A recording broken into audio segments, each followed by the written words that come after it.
What's up? Are we live? We're live. Welcome, everybody, to this live stream. I am your host, David McCarricker, and today is the stream for Week in Review at Theory Underground. But we have a little treat for you. I'm bringing on a couple of friends, and it's going to be for you. I'm bringing on a couple of friends, and it's going to be a lot more fun than usual as a result of that, I think. It's going to be a bit more of a collaborative thing here because, let's be honest. Look, I can lecture. I love to lecture, but doing updates is something else. And so, it's time to do that. Time to get it going here. So let me pop my link up, copy the invite link, share it to the fellas. Who's joining today, you ask? We're being joined by, on the one hand, Nick, and on the other, Andrew. I don't know why I set it up that way, but this is kind of how I talk when I'm distractedly doing things. So deal with it. I'll be talking about how the first week of the idea of university went. I'll be talking about the trials and tribulations of running a website and some drama. Okay. Welcome. Let's see. I think I've got the big Signorelli in the chat. What's up? Oh, can't hear you. Can you hear me? Nod your head if you can hear me. Okay. Let me get my camera working. I'll make it so I'm going to go ahead and capture the Zoom call here. Let's see what I can do. Zoom call. Still can't hear you, Andrew. Oh, fuck. Are you kidding me? It's not showing the screen? Do you all see this? People on the side of the live stream, it's not letting me capture the call here. Thanks a lot, Zoom. I paid for premium for nothing. I guess I just have to do a display capture. Fuck. All right, here we go. Let's do a display capture. When in doubt, when you're using OBS, you can always just do a display capture. Sorry, it's going to be a little confusing for you all for a minute, but we'll get it. Andrew, you're looking good. What's wrong with your hair, though? I can't hear you still. Folks, can you all hear him? Oh, Ann, can you hear Andrew? Oh my God, she said yeah. You can? On YouTube, yeah. You can hear Andrew? Oh, Andrew? Yeah. I was a little bit lagging. Not Andrew, though. Okay. See, I thought she was saying that she could hear Andrew. Let's get Nick in here and we'll see if people can hear. Welcome to the chat.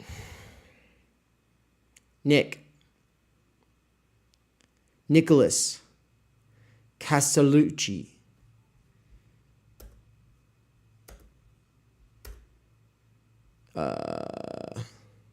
What's going on? Folks, normally I get this set up in advance, but you know. All right, here. Well, I'll make it so you can at least see me. Here I am. Andrew, I would ask you how your week is going, but we can't hear you, so... All right, how about you, Nick? Can we hear you? I bet I know what the problem here is. Hold on one sec. If Nick can hear Andrew, but not me, then that would probably... Oh my fucking God. I found it, guys. Hold on. I found the problem. Hold on. And... Everybody's getting a lesson in how to change these things here. All right. Can you hear me? Yeah. I can hear. We're in business. Andrew, you were doing nothing wrong. You were right all along. My shit was already like set up. I'm squared away. Let me get this place pretty looking. Do you guys see how red my face looks? Yeah, you're red. You got that tan yet? Yeah. This is the Pretty soon after, like those 1 day after such and such, 2 weeks after such and such. Yeah. You're gonna be like 1 day in Mexico, 2 weeks in Mexico, and you'd be like, habla español. You're just like all brown, got a poncho and sombrero and everything. Freaking got a ranch. Yeah. ¿Quieres chicle? You speak fluent Spanish?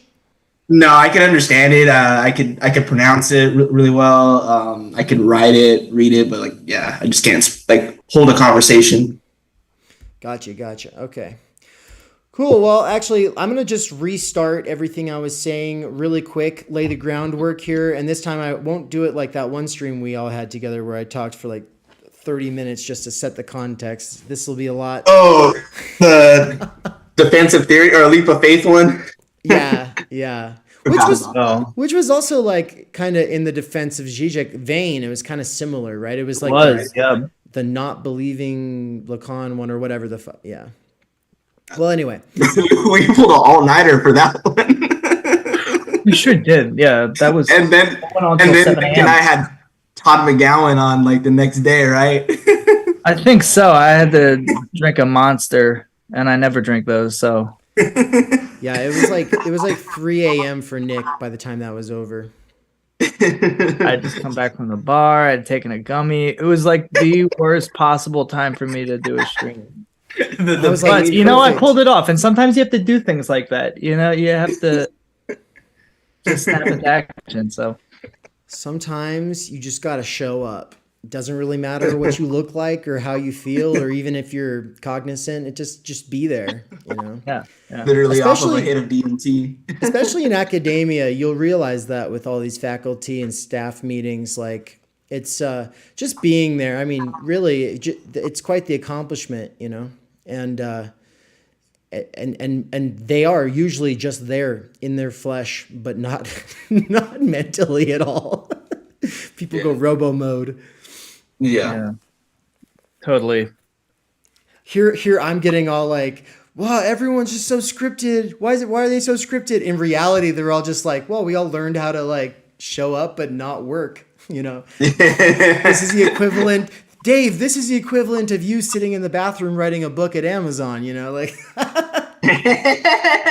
Why else get into academia? It's not because you think you're going to change the world, right? I mean, it's you don't have to work. The collaborative pursuit of truth? Nah. Yeah. Still on them. Gosh, I'm just going to give up on the fact that I look like total shit. And it's okay for our podcast listening friends here. Let's just do the quick little intro here. I'll give you both an opportunity to introduce yourselves, but I'm going to run through and I already did kind of before you came on, but look, this is the weekly update for Theory Underground. This is week 3 only. To think it's only been 3 weeks. And what's happened in those 3 weeks? 2 courses. Well, one has launched and already had its first meeting and people are active in the forum. The other course is about to begin. It's coming this Wednesday. So the one that began is the idea of the university. Nick and Andrew are both in that course and have been doing the readings. And I think to some degree, even in did you do your reflections on the forum and all that? I would be doing it right now. I'll be doing it tonight, but I already listened to. I was planning on it. Yeah. I got through the first chapter, I think twice already. I'm going to re-listen to it again and then take notes and then do my reflection. Nice. It's for chapters 1 through 3, but chapters 2 and 3 are both very, very short, 2 pages each.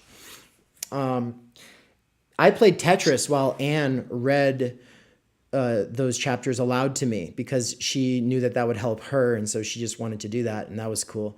And I love playing Tetris when I have fidgety, angsty energy and I can't sit there and turn pages, which is why I had to read The Idea of University aloud myself, because I was I need to go through this again. I know it'll force me to do it if I make it available. And then other people won't have an excuse not to do the reading because they'll get to just listen to it. So I want to do something similar with the professional managerial class consciousness course, which is coming up starting this Wednesday. And that is, if I don't do an audio recording of the actual text, I think what I'll probably do is like an exegetical reading stream. So probably every week going forward, I will be doing dedicated exegetical readings. And so for everybody in the world, like probably 99.9% of the world that doesn't know what exegetical means, it just means like you read through it, and as you read, you unpack and explain like what is going on in plain speak. Because ultimately, academics, especially in the humanities, are responsible for taking things that are indecipherable because they come from a different time or a different headspace than people are usually in. And then they translate that into the current context, making it relevant and approachable for people. Or they do the opposite. They take things that are going on in the current day and then make them indecipherable and feel like something you cannot relate to. And so, but that back and forth between those two things, bringing stuff to theory and then bringing theory to stuff, it's generally speaking the work of the academic, but for us, the truth seeker, the theory wanna understander, would that make sense? Theory, I want to understand theory. That whatever, however you would want to classify that. But as Andrew brought up, like probably the most interesting thing that's happened in the last week is that I moved to Mexico with Anne, who's downstairs right now, and she's in the chat actually. So, hi Anne. Hola everybody. Hey. Yo. Yeah. So we're in Mexico now, Aguas Calientes, and I would take you outside and show you. Actually, I will. I was gonna say I wasn't going to because it got dark, but I think you'll probably still be able to see stuff. Let's see. That scene on Super Troopers where the dude hijacks the car and he's like, "You boys like Mexico?" So what I'm about to show you is the freaking terrace. I've never lived somewhere with a terrace before, but it's pretty cool. Yeah. No, this I was like, why are you doing this? Why are you there? Why did you move to Mexico? I don't know if anybody's seen housing costs in the United States, but it's absolutely ridiculous if you're not looking to work full time, and I'm not. And so yeah, look at that. That's right outside my fucking door here. Yeah, that's nice. Yeah, there's holy Lord. Yeah, really that red? That's the nice. Sunset, man. No, there are people like my last command when I was stationed in San Diego, since like San Diego is literally like closer to the border, that would buy a house out there and just live over there and just come through the border and then drive to the base, right? But there were people that were like already had family in Mexico, so they could get away with that. But yeah, because it's cheaper out there. Yeah. Well, it's also a new way of running some hustle is to buy up a house, turn it into an Airbnb. Like that's are you just going for the view right now, Ian? Yeah, like what? Well, it looked slightly better in the it's beautiful. Yeah, it guys, right before I started this stream when I went outside, that sunset was absolutely off the hook. I've never seen anything quite so beautiful. And I was instantly like, "Oh, dang, I won't be able to share that. It'll already be mostly gone." But hey, you got to see some of it. So yeah, do you want to say hello? Say hello to the boys. Hola niños, ¿cómo estás? Hey, what's good? Estoy bien. Estoy bien. Estoy muy bien. Whipping in the kitchen. Whipping in the kitchen. Muy Whipping in the bien. kitchen. ¿Qué ondas? Yeah, she's making some yummy bean and rice bowls. So okay. Hell yeah. Housing. This is a 2-bedroom, 2-bathroom, upstairs, downstairs place in a gated community. I mean, everywhere we went in Aguas Calientes is a gated community for the most part. There's bars on everything, but it's a little bit more so here. And so point being, how much do you all imagine that is? Shit, cheaper than out here. The pesos are very cheap compared to American money. Just guess in dollars what that would cost per month. $250 a month. Okay, well, fuck. Now you went way too low. No, it's 500, but But yeah, for 1,000, Anne had a studio apartment where the kitchen was like half the size of the kitchen here, right? So, right. Yeah, this is. Wait, so did you quit your job? The Amazon job? Yeah. Oh yeah. Yeah. So Guess you have to move to Mexico. Well, there is a Amazon here, and I would work there if I could get a work visa, but we're only here for a few months, and so it wouldn't have made sense. But also, I saved up enough money that with this reduced cost of living, plus the fact that I sold my tiny house, I have some money to live off of for a few months, and yeah, then we move back to the States, and I will get married in July, and then it will be the countrywide tour for Theory Underground. I'm gonna take leave for that. That's I'm gonna, because I already got the postcard, so yeah, I just gotta put that shit in.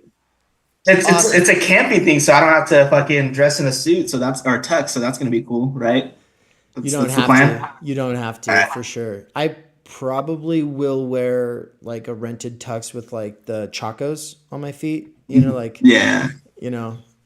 half hiker, half but anyway, so far though it's been pretty cool, but it's been a total disaster in terms of all the things that I needed to be getting done. And so really quick rundown on what I haven't done and on what I have done.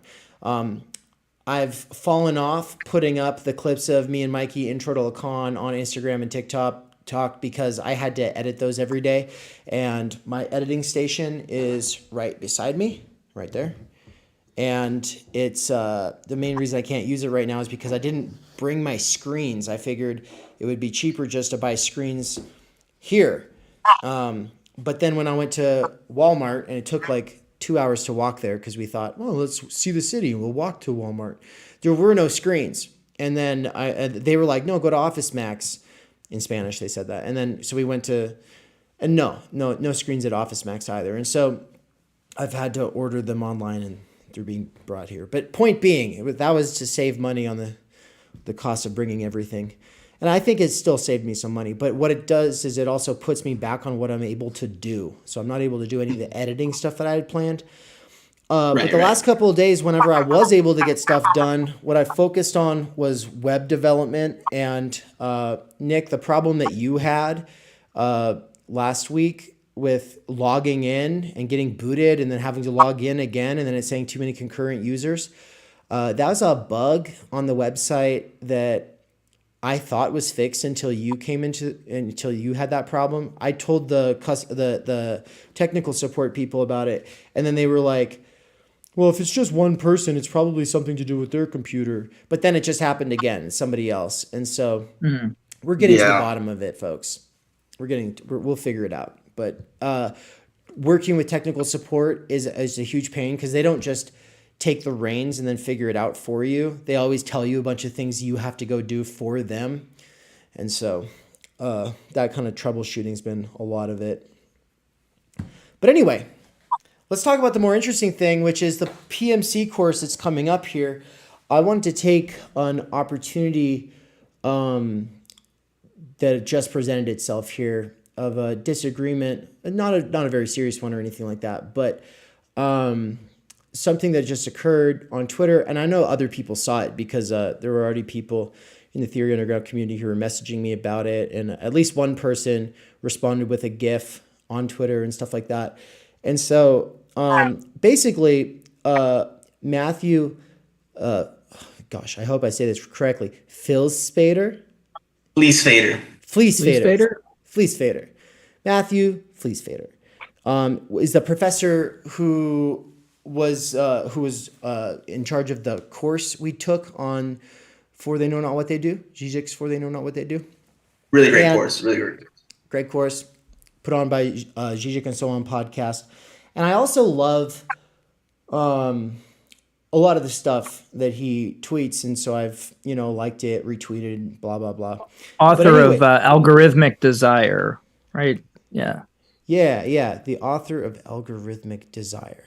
But anyway, so he said some things that I thought it would be good for us to talk about at least, because the concerns I think that he has with the use of the term PMC are not uncommon. And I don't blame a person for wanting to either not use the concept or engage with it. And the reason is for something that he kind of brought up, is that people use it like it's a slur.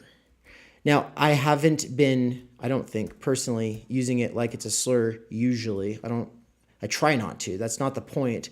I do think that is kind of how a sort of reactionary, populist, pseudo-populist, whatever type of approach will, it'll, fucking the PMC. I don't know. It is like a slur, right? That's not the goal. And so what is the goal? What is the point of even talking about it? Why do we talk about it? Part of it is just because we want to have an expanded class analysis, one that's up to date with the 21st century, right? And so let me finish clipping you both out of the way here so I can get it up on the screen. Okay, you two are on the bottom. I'm above you both now. I am with the K-Voy boys. They're here. This is awesome. 3/4 of the young Jijikians in the stream. And what I hope is that next time I'm going to put out the invite to the forum community, and I'm going to start making it a little bit more like how on Discord, like when you're running a Discord community, you can do like a group call. I'm going to start sharing this Zoom link so that people are able to hop in, and then that way, as things scale over time, I would like to make this show, the weekly review of Theory Underground, a little bit more collaborative, to where moderators and people who are more involved are like able to say things like so-and-so joined and said something and blah, blah, blah, because right now it's just me and my shitty memory, and the idea of having to be more organized than I already am is not good. But before we get into the disagreement and the PMC stuff, I just wanted you both to have an opportunity here to say like what's up with your weeks. What have you both been doing? And you can reintroduce yourselves for all of the poor suckers who have no idea who you are yet. I just Andrew, mean you poor want to start? sucker. I'm gonna get a beer. Yeah, I'll start. So what's up, everybody? For those of you who don't know me, I've been on Dave's channel a handful of times, and I am one of the young Jijekians. Andrew, I go by the username Master Signified Bodies on YouTube, and on Instagram, where I post a bunch of niche theory memes. I'm also the co-host on Nick's channel, Kevoy, in which we dissect the seminars of Jacques Lacan thoroughly, line item by line item, and have you all join us in this sort of Miss Frizzle's journey in hysteria. But yeah, so I mean, like I said, I have a channel on YouTube as well, named Master Signified Bodies, which are short video essays, which still in a work in progress. So I hope this year to pretty much start delving into some theory and making more video essays, whether psychoanalytic, Marxist-oriented, continental philosophy, phenomenology, etc. So stay tuned for that. As far as my week goes, the week's been kind of just mellow, a lot of just Navy shit and then training. But I got 2 new books that I'm excited to read. I just got Tut's Psychoanalysis and the Politics of the Family. So definitely you're going to see some incoming memes. So shout out to Tut if he's watching this, and then also maybe a video essay into analysis on this work. Also, wasn't there like a Twitter thing about family that we had a sort of discussion about? So this is pretty much the inspiration of getting that book, to see what he has to say. And then Derek Hook's Lacan on Depression and Melancholia. So definitely some good reads. So that's pretty much the highlight. and then jiu-jitsu because I'm training for a competition in April, so we'll see about that. Nice. And before we go to Nick here, Three Dog Howl said, Sublime Object came in, for they know not what they do, should be shipping shortly, aiming to go through them before the course and hopefully be there as the course airs. Awesome. Not speaking of the For They Know Not What They Do course that begins February 25th, Michael Downs of The Dangerous Maybe is in the chat. What's up, Mikey? And Mikey, Three Dog Howl, and Dave L, who said, tech support is just grief counseling. Three Dog Howl, we Kev Void channel, actually, we have 2 episodes on Sublime Object. So if you want to check that out, I would highly recommend, and drop some comments if you have any questions. So yeah, thanks for the support. Yes. Thank you. So, Nick, what's up? How you been? Hey, everybody. I'm Nick. You might know me on Instagram as Free Beer Tomorrow. Haven't been as active on Instagram making the memes lately, but I've been making some solo content on the K Void channel. As Andrew explained, I am the other half of K Void. I'm Void, by the way. He's K, because K, Mexican. Yeah. Boy, Italian. It's not that deep, but it is. It is actually. It's very. It is. I think it's very. And it isn't.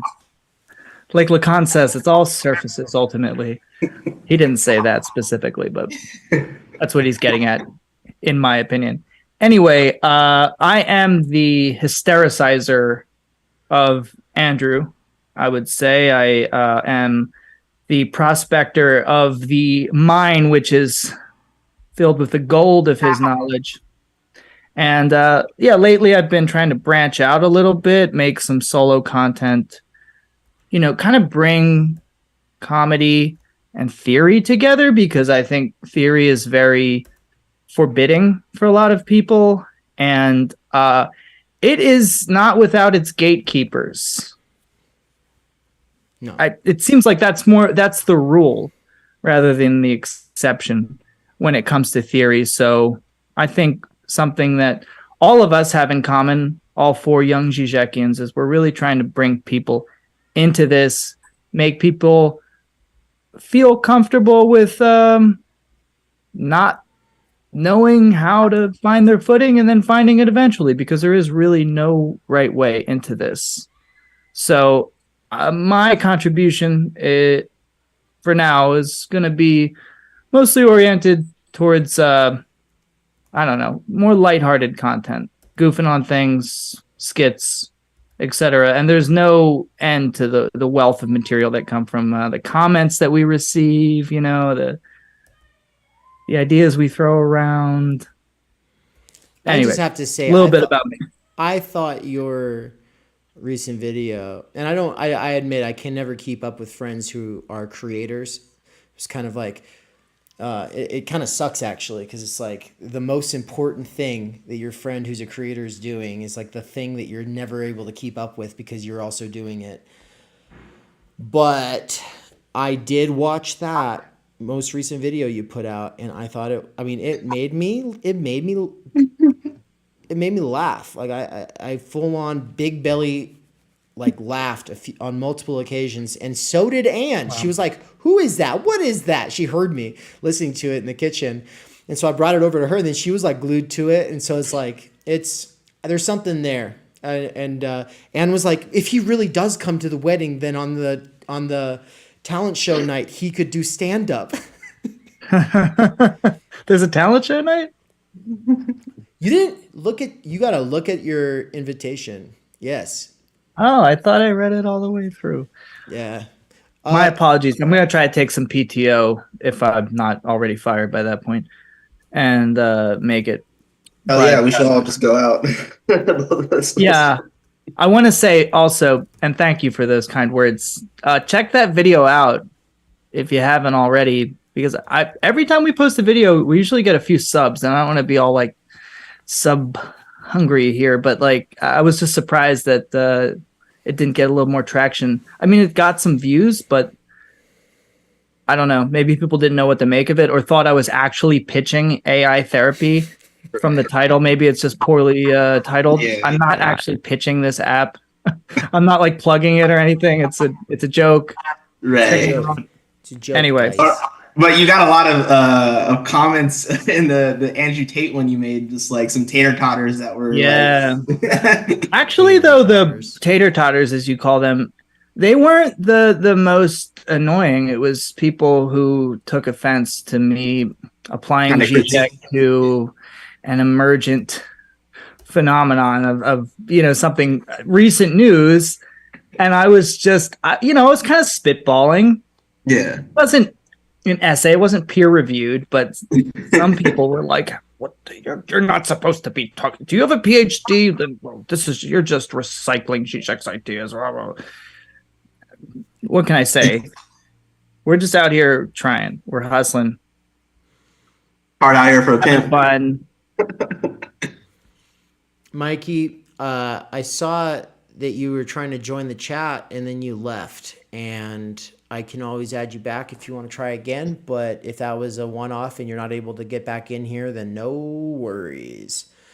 So I'm just going to just do a quick run through on like the tweets because this professional managerial class consciousness course, it's kind of getting crickets. I'm going to be honest on the whole like thing about people not knowing what to do with something. Like you were just saying, Nick, like when you put a video out and then you get like no comments, but you did get a bunch of watches, you got to wonder. And then when someone actually does say something critical about, you using the term at all, it makes you think maybe them being critical about the way you use the term has something to do with why other people are also being, awfully quiet about it. You know what I mean? Because it's like I put out something on Zizek, get like 30 comments, put out something on the PMC, everyone's just like,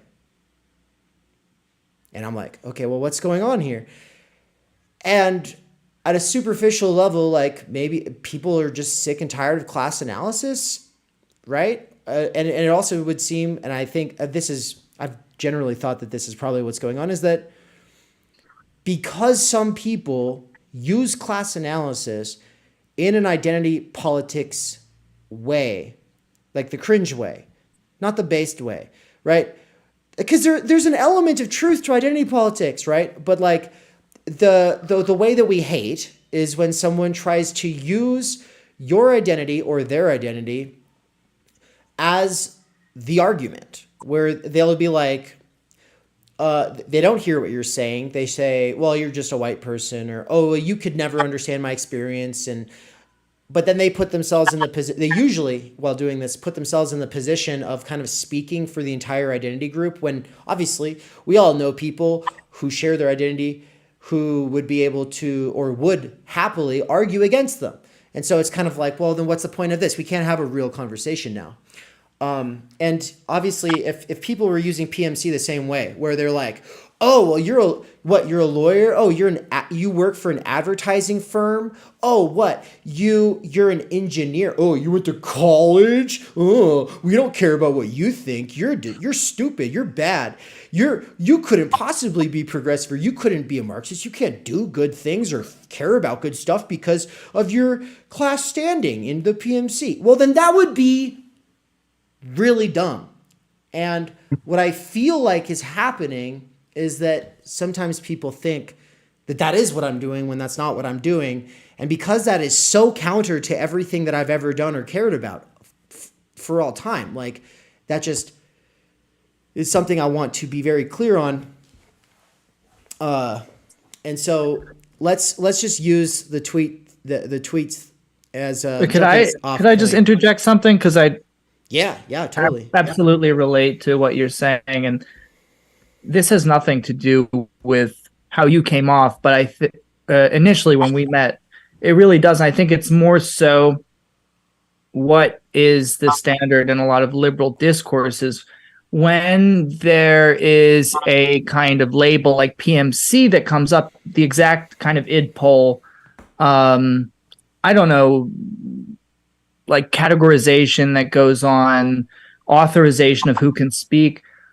Initially, I was worried that maybe being something of like the odd man out there, in that like I'm not working in a warehouse. I don't know how much of this you want to disclose about who works where, but like I thought that maybe, okay, so I would be seen as a person of some kind of privilege because relatively, I would say I am to certain degrees, but it's like, that's not to make this all about myself, but I relate to what you're saying in that I could see why people approaching this concept have a sort of crisis of identity that goes on, where it's like, oh, wait, is he talking about me?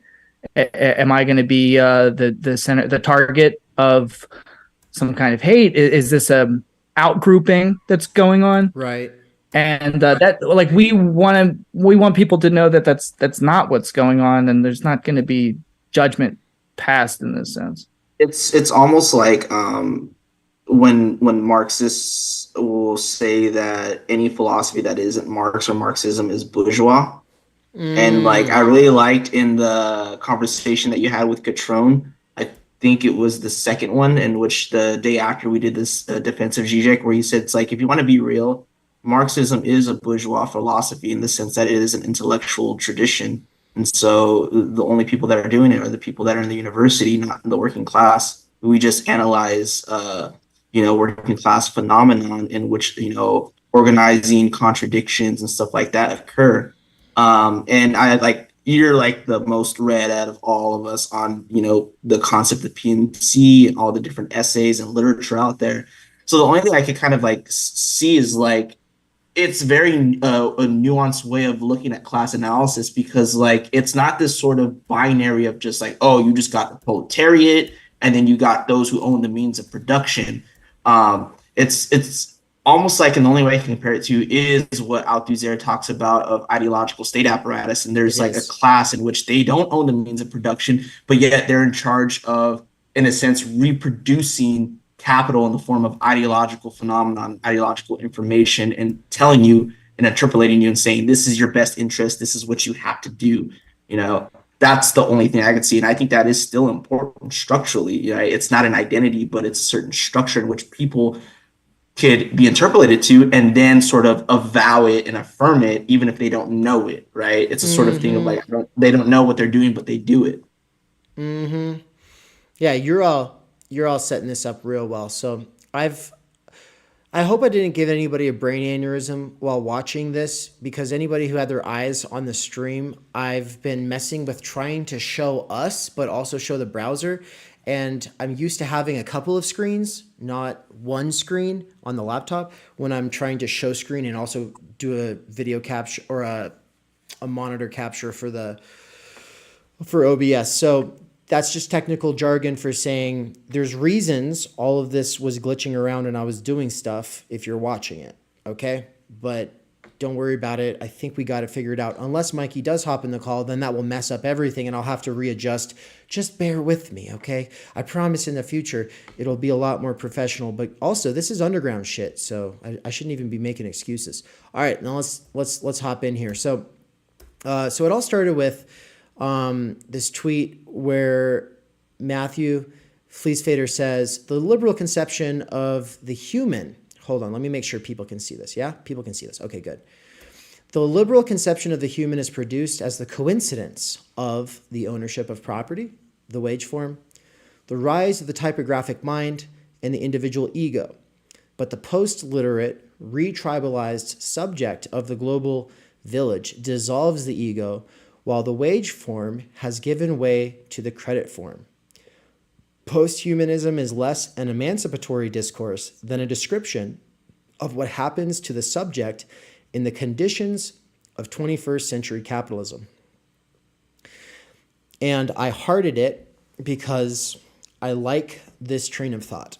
And then I said 100%, which is to say I agree with everything there. But then I added to it, I said, I would only add that this is the PMC's experience articulated in universal terms, and as such, it obfuscates what's going on for most non-credentialed people, not getting loans and still living lives primarily structured by the wage form. Obviously, I could have expanded a lot on what I mean there, and I might later, but I didn't because it's a tweet. And he goes, the working class isn't indebted. I would never say such a thing, but then he goes, all workers, regardless of socioeconomic status, commodify their labor via the wage form. But class struggle today under conditions of neoliberal capitalism is not between capital and labor, but creditor and debtor. Okay. I mean, it's not between capital and labor, but between creditor and debtor. And I'm just over here like, okay, well, my whole life has been me struggling primarily with employers or lack of income or lack of hours in my week.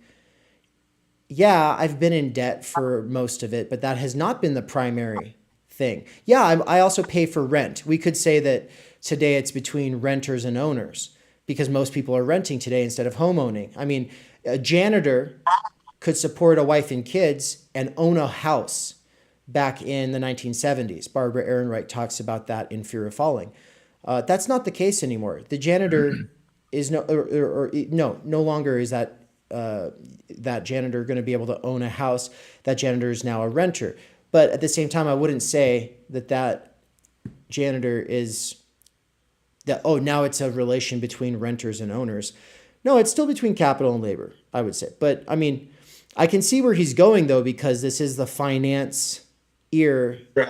I was going to say there's a finance, contract, capital, and all these other things. You got credit cards and all that. But ultimately, like fictitious capital, but there would still have to be a form of wage that sort of like mediates with that, a sort of wage labor, right? Yeah. Yes. And it doesn't help that Reynot Woodbed comes along and does this GIF that I think made it look like I was dunking on him, or maybe the other way around. Maybe he thought Matthew was dunking on me. I didn't really take it to be that way, but Reynot, I think it doesn't bring any context at all. It kind of like, brings ambiguity. Reynot's a cool person and was just having fun, I think. But anyway, then he says the wage is longer, only a means of social reproduction, but of servicing debts. Also, I'm not wholly convinced by the PMC argument. This is the key. This is the crucial part right here. Also, I'm not wholly convinced by the PMC argument. Many of us have diverse class backgrounds, and our current living conditions are not wholly defined by our jobs. That claim only reifies other kinds of labor and laboring conditions. You can't judge a book by its cover. So, let's see. Did I retweet this? I think I retweeted this. And I said, none of these rebuttals even touch the argument. What books on the topic have you seriously engaged with? Which authors are you disagreeing with? Right? Now, the reason I want to know that is because every time this comes up with a professor, it's like the same kind of thing. It happened with Daniel Tutt as well, where he was basically like, I'd brought up the PMC. He basically was like, oh, that's a dumb thing to say. And I was like, okay, but why? Like, and then he was like, oh, just, it's been debunked. And I was like, okay, well, and then he said I couldn't get my knowledge from internet debates. And I was like, but where? But no, I've been reading books though. I was working at Amazon at the time. And so I was listening to books about this. And then being, you can't just get your information from internet debates. First of all, I wasn't aware that anyone on the internet had a debate about the PMC. I'm not under the impression that anyone's talking about it. I'm pretty sure I'm the only person on YouTube who's seriously talking about it, much less putting together a course about it. And then all of a sudden it's like, oh, you're getting your information from internet debates. I'm getting it from books, my dudes. And if the books are wrong, then cool. I want to be correct and I don't want to be wrong. And so I would like to be straightened out. And so then I was like, to Tut, I'd been like, okay, well then, like, what do I need to read? And then he was like, I'm not here to educate you. And I was just like, well, fuck, dude, come on. What am I supposed to do with that? I can't get my information from internet debates, but I also can't get it from the people who are professors who say that's a dumb argument. What I'm getting from this is that within these circles, that term has, if it had ever had any kind of application, like it's fallen out of fashion, and that's what's being said. Like you can't gain any credibility within, as an academic, if I'm an academic, my circle, using that term. So it's almost like, let me save you the embarrassment of using something like debunked. Well, debunked is like a weird way to describe it. Like, how do you debunk it exactly? Yeah, like, I think of that in terms of like, conspiracy theories, Mythbusters or something like that. Like it's been debunked. Yeah. It doesn't, it's just, to me, it's like saying, okay, this concept is, unfashionable. It doesn't like, is it that it doesn't cover the ground that other concepts that have more efficacy do, or that it's just like, in their mind, cringe? Right. Yeah. Well, if that's the case, if it was debunked, who debunked it? Right. Who debunked it? When did this debate happen? And why is this the common refrain amongst established academics? Why are they triggered, for lack of a better term? But ones who are on the left specifically, right? On the left. That's the important thing. Right. Yeah. Well, and almost the number one refrain is that it's not a real class, which I've always kind of sidestepped by saying it's the professional managers of capital, right? The managers over labor and the professions that primarily serve capital. Like, I don't see what's the problem here. Like, you don't throw out a term just because it needs some clarification, right? And then the other one is one that I heard from someone who just got mentioned in the chat here. So who was it? Dave L. says, there was a kerfuffle with Derek Varn about the PMC. He ended up being fairly gracious about it. I wouldn't be surprised if he's fairly gracious about it, because I understand, at least when I've heard, like, I don't know, a couple of episodes, because I did hear a couple of his episodes from Symptomatic Redness back in the day, where, he clearly doesn't like the culture, faculty culture. There's things about academia that also get under his skin. And so an analysis that says it's worth, elaborating and adding some nuance to how we think about class, considering the fact that the college-educated and credentialed professions are drastically outnumbering everyone else in every social change space. Every activist organization, the Democratic Party, the Democratic Socialists of America, CPUSA, it doesn't matter what we're talking, they all, and that's not bad, but the question is, okay, so what might come with that? Are there certain prejudices, certain assumptions, certain things that people don't want to look at or think about that might come along with that? But more importantly, might there be something about the mode of activism, the mode activism tends to take, that is unique to the fact, and has a lot to do with the fact that the people cooking up the mode, performing the mode, writing the arguments, practicing the rhetoric, are the college-educated elite. Okay? I'm college-educated too. So in that sense, I'm PMC.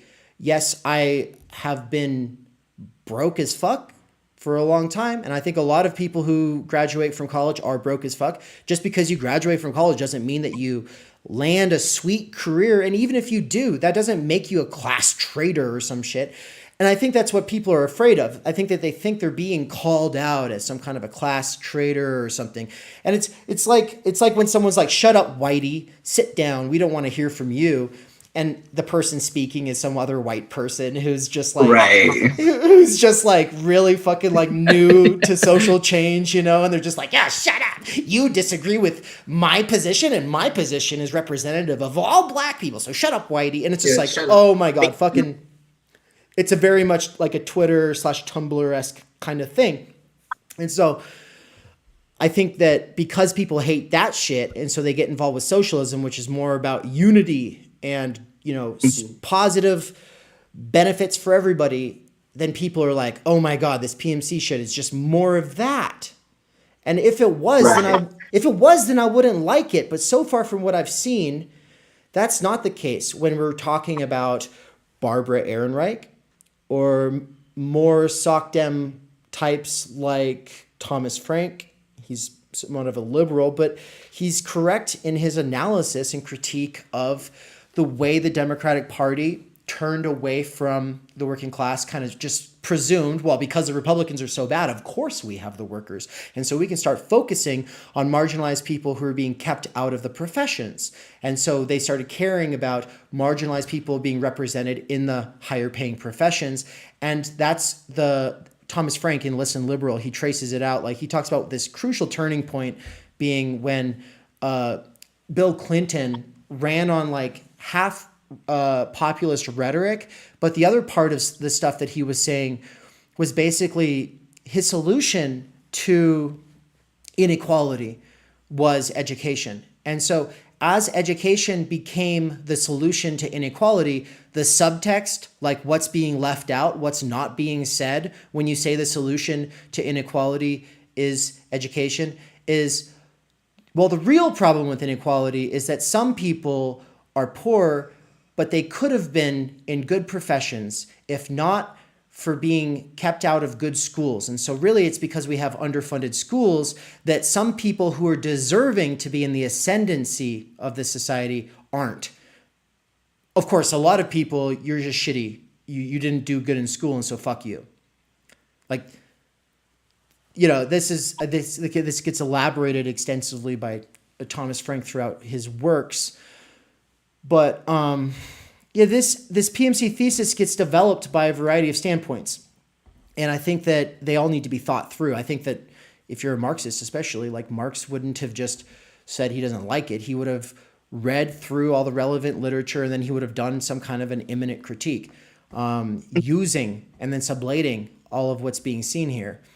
And so anyway, bringing it back around to C. Derek Varn, Dave added, he said he was reacting against the non-Marxist framing of class in James Burnham's Managerial Elite, which is where Barbara Ehrenreich got her PMC frame. Yeah, okay. And I'm glad that just got said, because I was just about to bring it back to Burnham. But all I've seen from Douglas Lane and C. Derek Varn on the concept of the PMC, at the end of the day, the thing they like the least about it is that it becomes anti-PMC instead of the PMC needs to be more responsible and actually work for the working class. Okay, I hope I'm not doing an injustice by saying that, but the thing is I would agree with that. I'm not saying abolish all professions or something. And something else that I've always said ever since I heard Michael Brooks say it when he was in conversation with Dr. Adolph Reed Jr. This was like maybe 4 or 5 years ago, was that you can be in the PMC but not of the PMC, and you can be a regular working class blue collar worker, who's acting PMC. Right? So what is the mindset? What is the mode? What are the prejudices? What are the assumptions that can be understood through this term? And what's the inherent ideology of the PMC, right? And even understanding that stuff, you might not come out against a person who happens to be PMC. That shouldn't be the point. And what it comes back to for me is just that if there's a better theory that explains the mode, the mindset, the attitude, the prejudices that we are seeing in activist spaces, if something else has better explanatory power, I'm all ears. I'm not dogmatically committed to this one in any way, shape, or form. Can I interject for a second? I just want to say, if you are familiar with the term PMC, then you're already, I'm not saying you are one, but you're definitely in that space. Like you are in proximity to the professional managerial class, the managers of capital, because it's not something you're going to hear on the subway going to work in the morning. You're not going to hear the homeless man talking about it, or like some it's an indicator that there's some adjacency here with the world of the managers of capital. Mm-hmm. Well, one thing I wanted to kind of comment on, because it seems like from everything that you list, it's like the same problem with class analysis and MLM is like, one thing that Zizek, the sort of criticism that Zizek or like maybe someone like Leclerc is like they have antipathy towards the working class, but it's the fact it's that they don't want to fetishize the working class. So on the other hand, with using PMC, we don't want to resent a sort of class that exists like that. That's not our point. It's like it's neither ressentiment nor is it fetishization. It's like going beyond that. Because like you said, like there could be somebody who is, in the university and maybe holds a sort of PMC position, but they're not of the PMC and they're not trying to maintain that status of elitism, professionalism, and, telling people down below what to do and how to act. And it's like, one day you could be like me.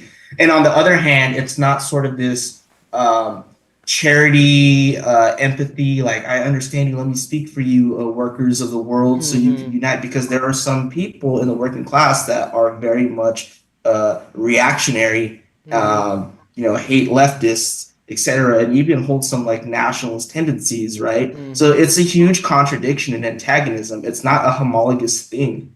Yeah. Could I build off that really quickly? It's sort of like, I think being not of the PMC, but maybe belonging to it in some sense, it must be difficult. It must be a predicament if you are on the left and in academia and in any sense being outspoken about class analysis, even the concept of the working class in your publications, because there's a lot to manage there. And I think there's this concept of like a very liberal concept of being an ally, and I think if you want to be a leftist, you would want to distinguish yourself from this very simple like safety pin. Remember when allies were wearing safety pins at one point to indicate after Trump was elected that you're one of the good ones? You want to distance yourself from that kind of performance. So PMC as a concept, I think, again, it might seem like a slur that brings us back to a kind of identity politics. A lot of academic leftists, they're trying to get away from this sort of liberal mentality, right? Yes. And so two things. One is a correction. I said that nobody else is talking about this, and I forgot the fact that, obviously Catherine Liu is, and she's gone on Jacobin like 3 times to talk about it, but that's because the gals who keep bringing her back on, and they're not the only hosts at Jacobin, so it's not like all hosts at Jacobin care about this very issue, but the specific ones who keep bringing her on like her, and they like her book, and so they're interested in it. And so, and that's, generally speaking, I think Catherine Liu is kind of the face of this term being used right now. But my point was that there's no one doing debates or streams on this topic from what from my awareness of it. But Andrew had said about the mode. You actually used some descriptors for the mode, and I think that's helpful for anybody who's listening in who's like, okay, but what's the mindset? What's the mode? What are the values and what are the prejudices? And so I mean, yeah, you basically touched on it. It's like this sense of elitism, this sort of condescension. Oh, you're a working class person. You're getting uppity, wanting to think for yourself and wanting to reason and wanting to know why we're telling you to do these things. And then you want to come to your own conclusions for yourself. Like, so it's kind of like this anti-enlightenment idea where Kant thought every individual, because of the Enlightenment, is going to be responsible for their own immaturity and coming to understand and know on their own. And that's kind of like also the Protestant ideal. And a reaction to the right wing becoming sort of pseudo-populist or whatever. Some people just call it populist because the term is now synonymous for them with reactionary.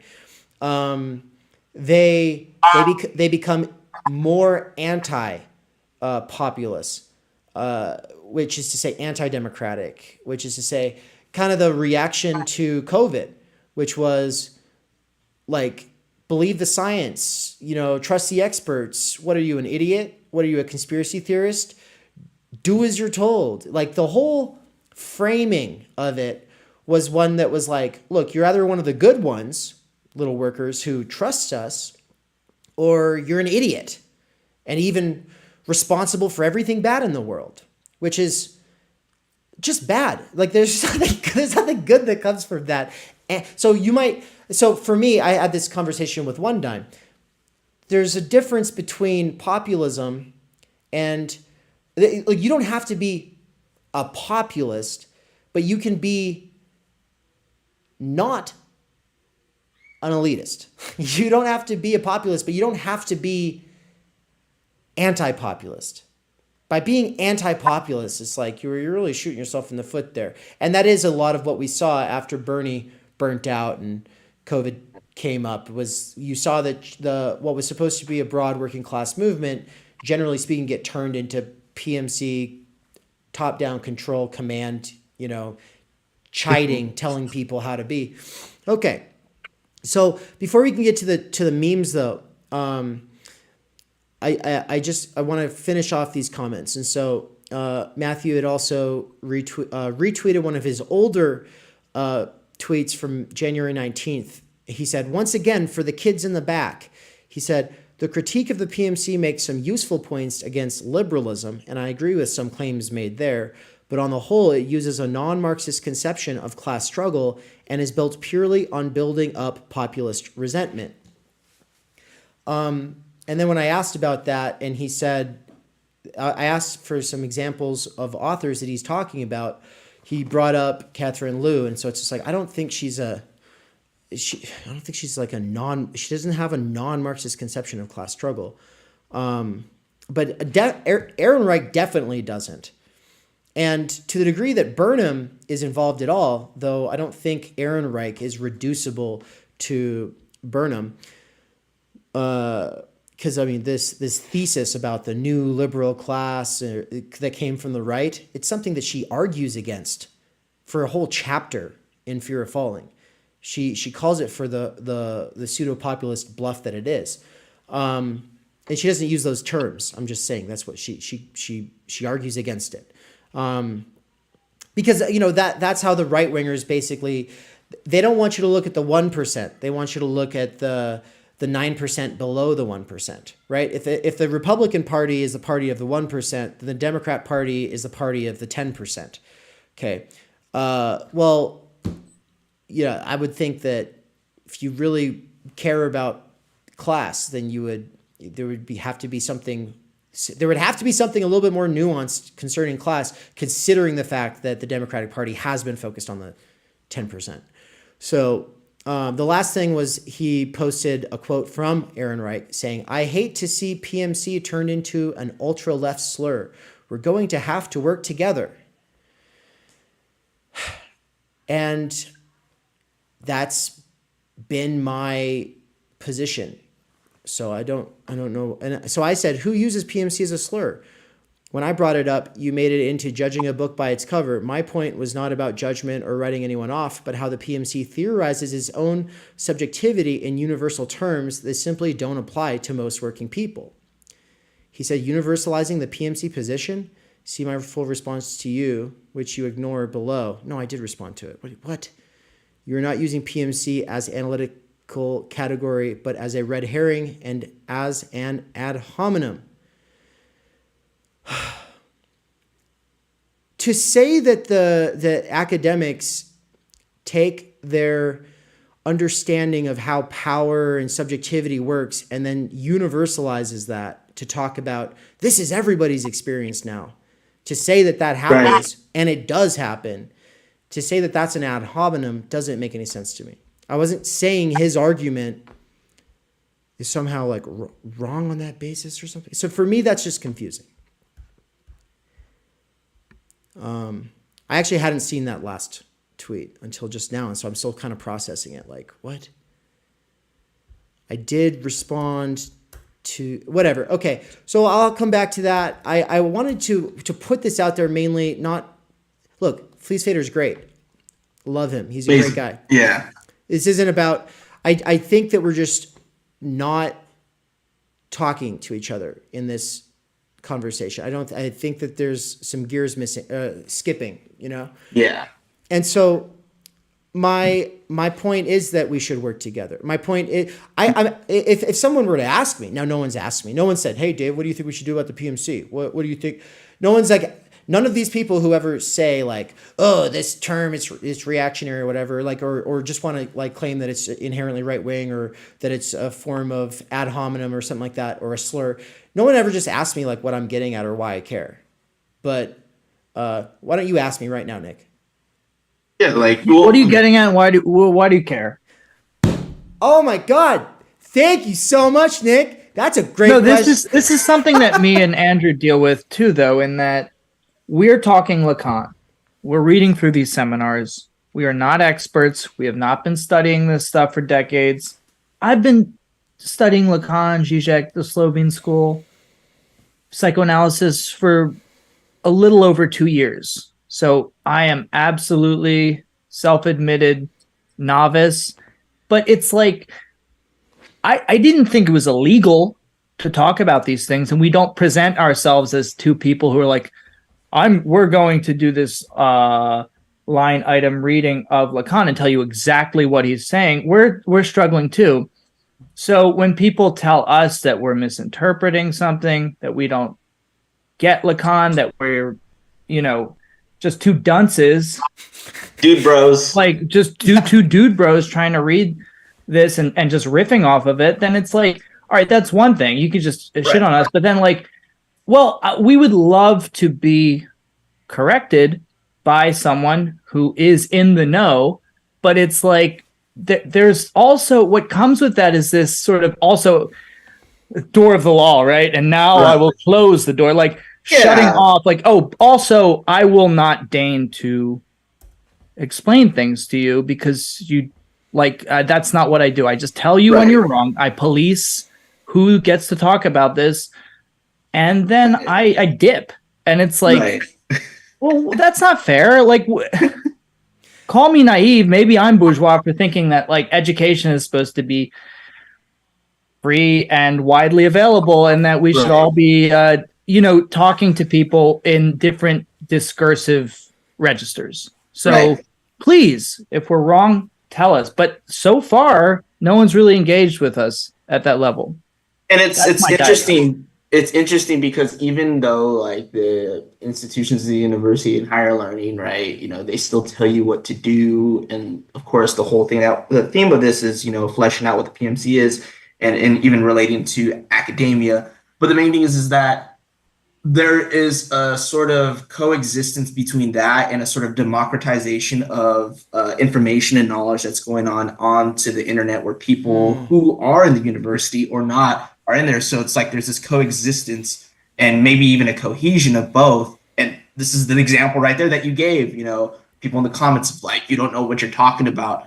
And it's almost like it's this like crude, like, Greco-Roman mystery cult of like, those who are not adept in geometry, please do not enter type shit. It's just like, so it's like, what are we supposed to do then? Like, initiate us. It's like, let us be some neophytes then. But it's just like, no, it's just like, you have no right to speak. Hush. And like, at the end of the day, like we're not these experts, but, witnessing a lot of these talks, like, it's just like you're supposed to interpassively believe like they're correct. Like even if you don't agree with them, it's just like you have to hold this sort of, stance in which it's like, oh, they are the subject supposed to know, even if I don't, their position doesn't align with my beliefs. Like they're still a subject supposed to know. We just don't have this question. It's like this weird communication that's unspoken of. And what I was saying is like one thing that, and this is why I don't go on Twitter because of just like all the constant discourse of politics, but just like people could have these misunderstandings and arguments, but at the end of the day, they get off of it, right? And then it's just like they come back for some more and they continuously do it, and that's fine. But the funny thing is like there's actually no hystericization in all these disagreements. And it's like once you're hystericized, then it becomes a problem. It's like I enjoy having this like cohesion and like sort of aggressive debate with somebody, and then we just stop tweeting or we just stop going into comments, right? It's the jouissance of it. And then it's like once somebody actually has an honest question, can you elaborate? Can you ask me on my stance? Or it's like, can you give me some sources? It's like, no, I'm not here to teach you. Or it's, sorry, bud, I would prefer not to. You don't know what I know, and it's not an attack on people. It's just the honest truth. It's just like, we're trying to know. We're trying to ask because that's what learning is about, right? Well, you got to pay the price then, right? Yeah, pay tuition. Got to pay the troll toll, right? As Danny DeVito says. Well, and that's the thing is when I went to the university, like no one was talking about this stuff either. And even when I tried to search out, people who would care about these kinds of things, in most cases, it was, you get a bunch of people in a room, 20 to 30 people, 1 week, 6 people the next week. Well, when it's 20 to 30 people, it's the same 6 people as the next, so it's like there's always 6 people and then the group expands or contracts, but there's always like that clique. And that clique is just doing good old fashioned identity politics within the democratic framework where they might say something about greedy capitalists, but they're not thinking about capital. They're not, and when they think of radical change, they're talking about reparations. And so it's like, okay, well, that's fine, but the reason that also matters is because if you've not gotten to be around people who look like you, who've had similar experiences, then there is like this coming to Jesus moment, like the consciousness raising. That's a real thing. It matters. I'm not saying it doesn't matter. What I am saying though is that like these spaces aren't hotbeds for like a sort of class-based socialism, and I don't mean class reductionist. I mean class-based, but. And in fact, one of my memes here is about to dunk on class reductionists. But so in response to Nick's question, why do I care about this kind of stuff? I went to Oakland to interview a former Black Panther and lifelong revolutionary. He's a Marxist, big fan of Lenin. During 2020, during lockdown, because he said he was going to die anyway, and he didn't care about COVID because he was going to die anyway. Because he had almost died. He had a near-death experience. And so I went to talk to him. Actually, I'll bring Mikey in here and then tell this story. Because Mikey's joining in the chat. Nice. Hello? Mikey? Mikey boy. Connecting audio. Nice. Yo, Mikey. And I might be a little late for dinner. It's getting cold tonight. Michael, are you there? You will not tell me, I will tell you. What's up? How you doing? Chilling. Cool. All right. Well, you're not going to have your video. I'm not trying to derail it. I'm just stopping in for a second. Were you listening up until this point? Yeah, I've listened to all of it. Okay, cool. Well, did you hear me gearing up to tell the story about going down and interviewing this lifelong activist, former Black Panther Marxist activist guy in 2020? Did you just say that? Yeah. So that's the no, part I didn't do that. Okay, so this story. Let me tell the story really quick. Is this the Black Panther you've interviewed before? Yeah, it was on my channel. Okay. I'm not going to say his name anymore because what I'm about to say reflects poorly on him, and I don't think anybody who's following my stuff currently would connect the dots or But here's the thing: off camera, off the record, he kept kind of reaming us for not keeping our shit succinct and doing 10-minute episodes, because for the podcast, which is no longer going on, by the way, for the podcast, the ideal was 3-hour conversations, getting to know the people in our lives. And the reason for the 3-hour thing is because like people aren't having real conversations. People are on the go, blah, blah, blah. And so it's nice to set up a microphone and be like, we're going to do real talk and we're going to really get to know you and we're going to give it the time that it takes. And that was the theme of the whole podcast. And, you know, we talked to all kinds of people who believed all kinds of stuff, some of them quite in the Looney Tunes region. And, but other people who I agree with on a lot of things and whatever. Anyway, so here we go to have this conversation or whatever. And he keeps being like, workers don't want to hear this. Workers don't want to have you blah, blah, blah, blah, for 3 hours. And I was like, Joe Rogan gets more listens in a day than all of the mainstream media outlets do in a whole week combined.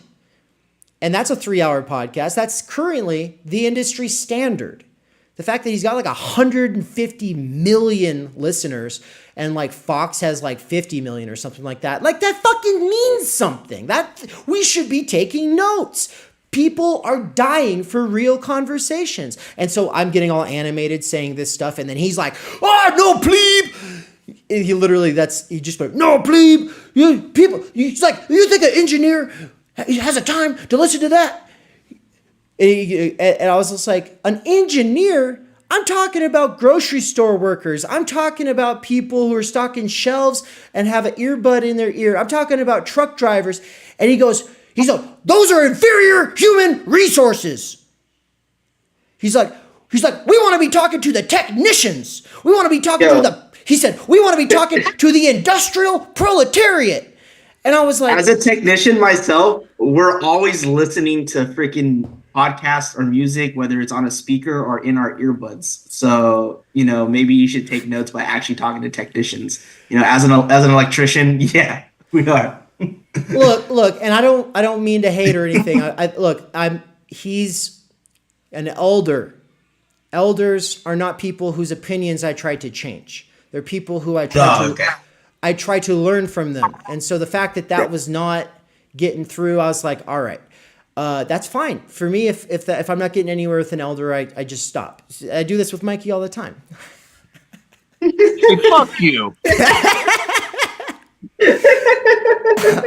Bye. I'm out. Bye. Bye, Mikey.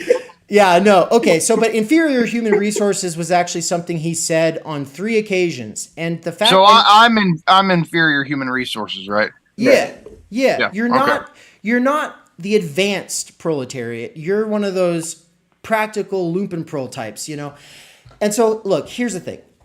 There is something to that. If you are Lenin, you're not trying to talk to every fucking know-nothing.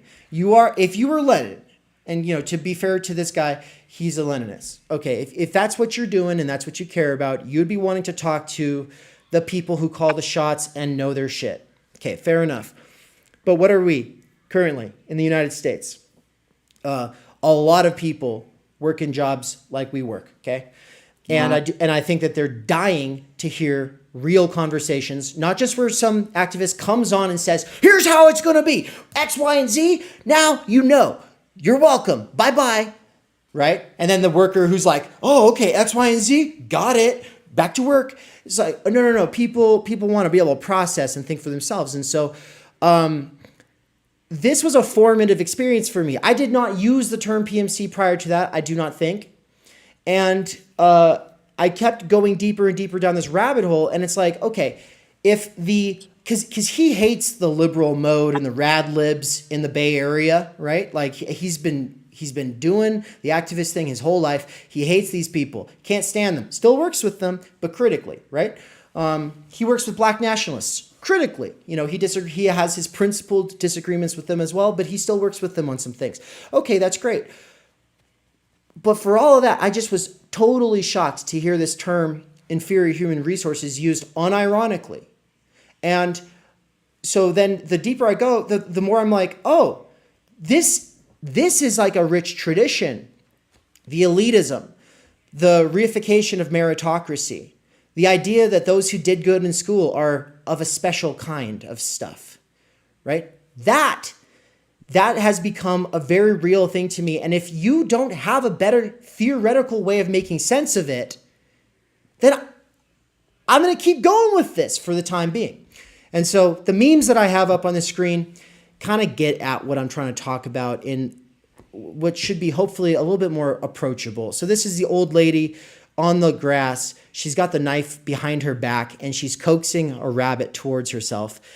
And I love this format, by the way. It says, but I put above her head, I put PMC influencer. And then I put over the rabbit, a mass movement of disenfranchised workers. And then beneath the knife, I put, we're both so privileged. Discourse. Okay.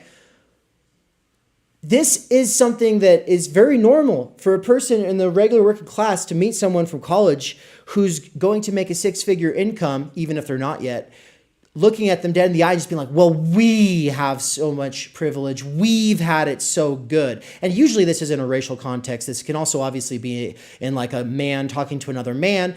One example of it was somebody in my life who looked at me, this was like a year ago, and said, well, we white guys have had it so easy. And I was like looking at him and it's like, I know that he just got a $14,000 bonus at his work, that he makes six figures.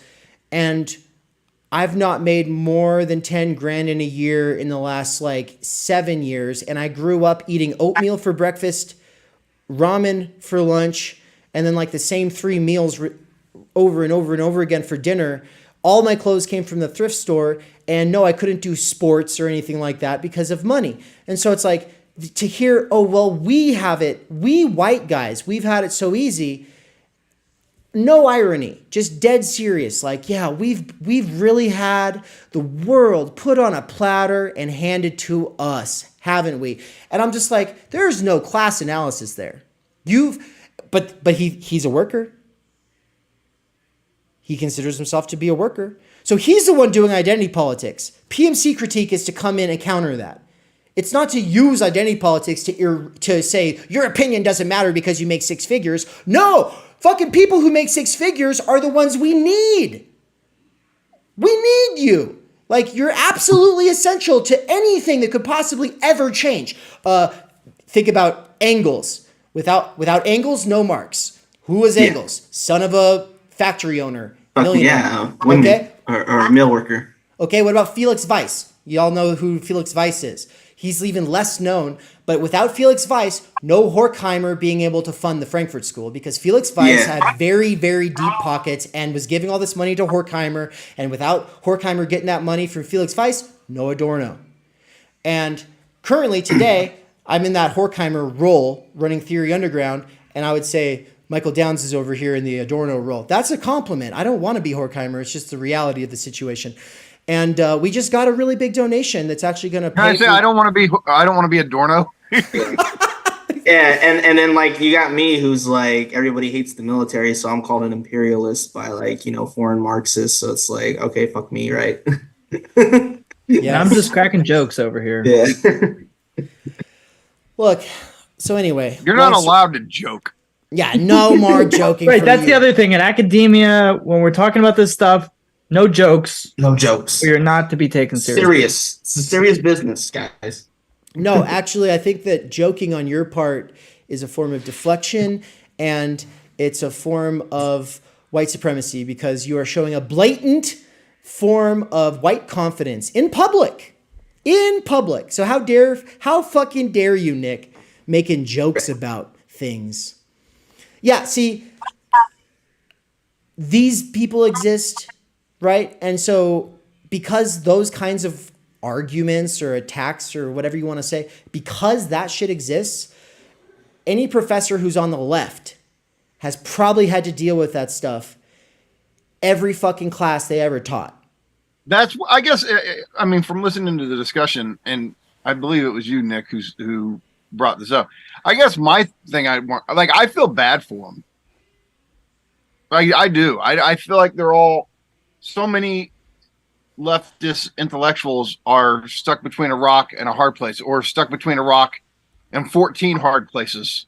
Yeah, you know, are you a true leftist? Well, then you got the Marxists who'll come at you. Then you have the liberal leftists who'll come at, and then Anarchists. Yeah, right. And then if you're a philosopher, then you're trying to balance philosophy with praxis, and those two can contradict very easily. It's one thing, I mean, as a philosopher can believe some really counterintuitive things, right? I mean, philosophers challenge presuppositions, fundamental presuppositions. Yet at the same time, if you're a philosopher who's engaged in politics, you know, I got to bracket that shit out too if I'm trying to organize or be part of any type of activist organization in any way, shape, or form. So I don't know. I just feel bad for him on some level. I feel really bad for anybody who's we were making jokes about it with the memes back when with the In Defense of Zizek stream. I remember, like, you know, the Squidward up in the blinds looking out the window down at Patrick and SpongeBob running along laughing, and you know Squidward's clearly not happy, he's all resentful, and I put PMC academics who have to be so careful about everything they say, seeing that we don't give a fuck about getting canceled or whatever. Like, yeah. We are in a special situation, and I don't want to make too much light of it. It is actually kind of, I mean, it's precarious in its own way, but it's, yeah, we get to kind of be a little less worried about this kind of stuff.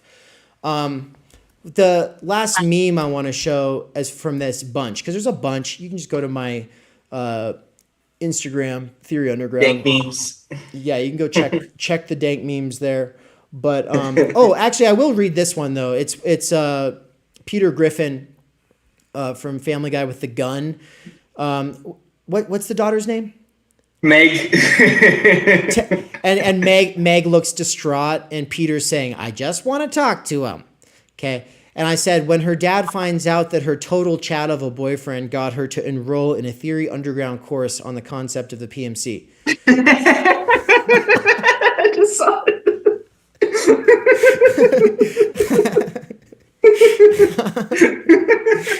Right, because like no suburbanite father wants their daughter to start thinking about no, it's just a job. It's just honest work. It's just a job like anybody else. Yeah, I work for an accounting firm. What's the difference between that and a factory? No difference whatsoever. Don't worry about it.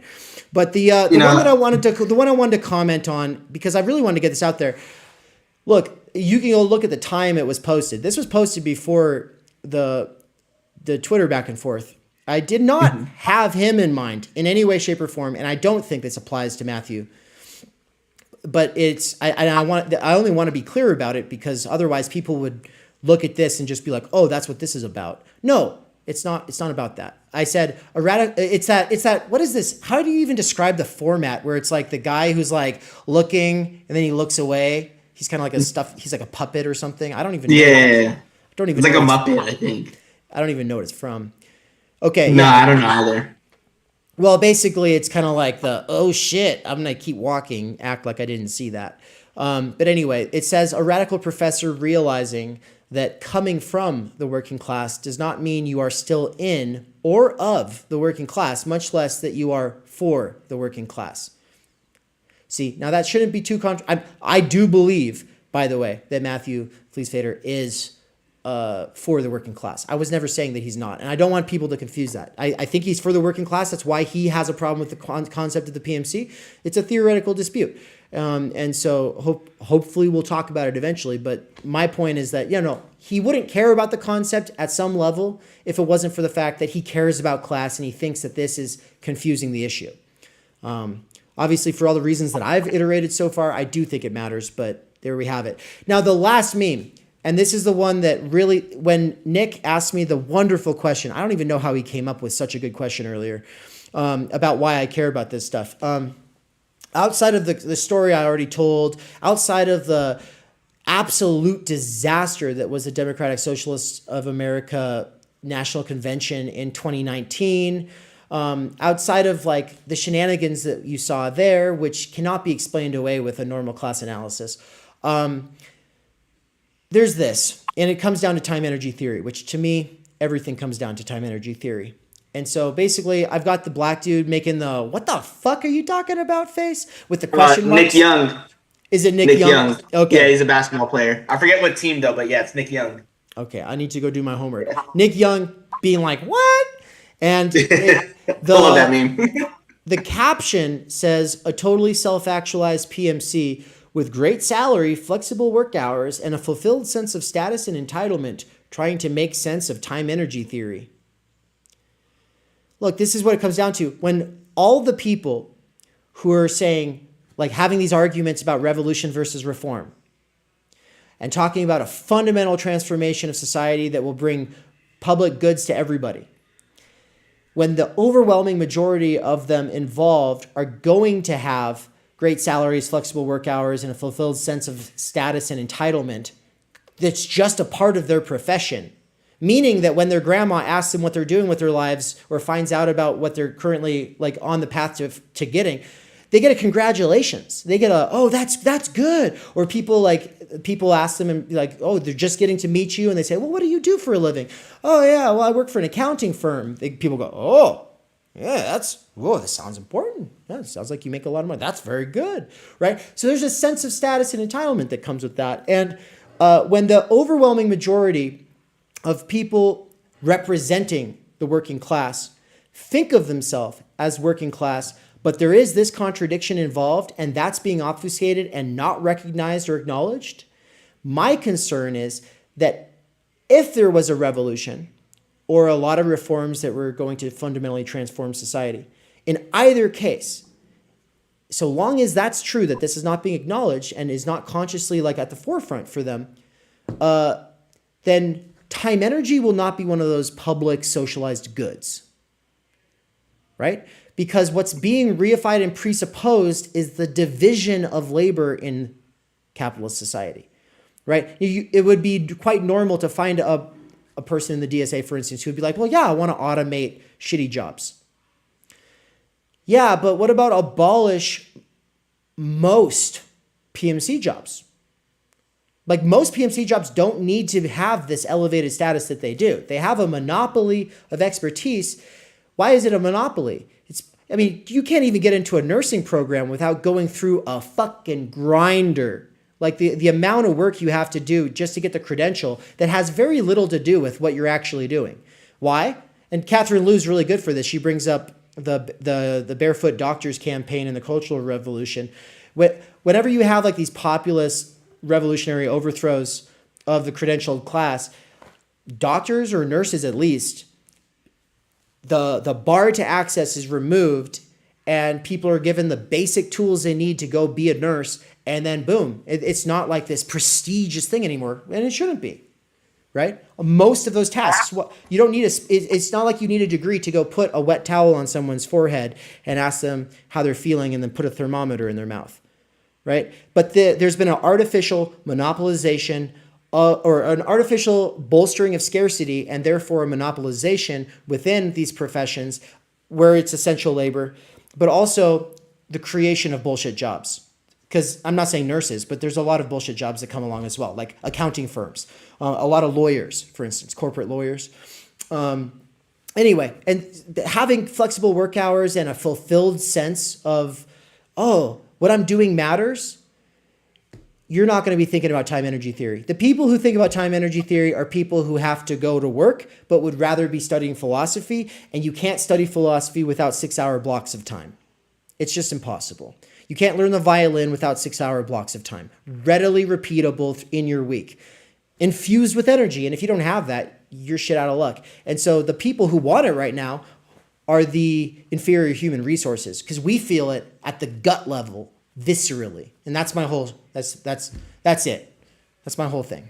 That's why I care.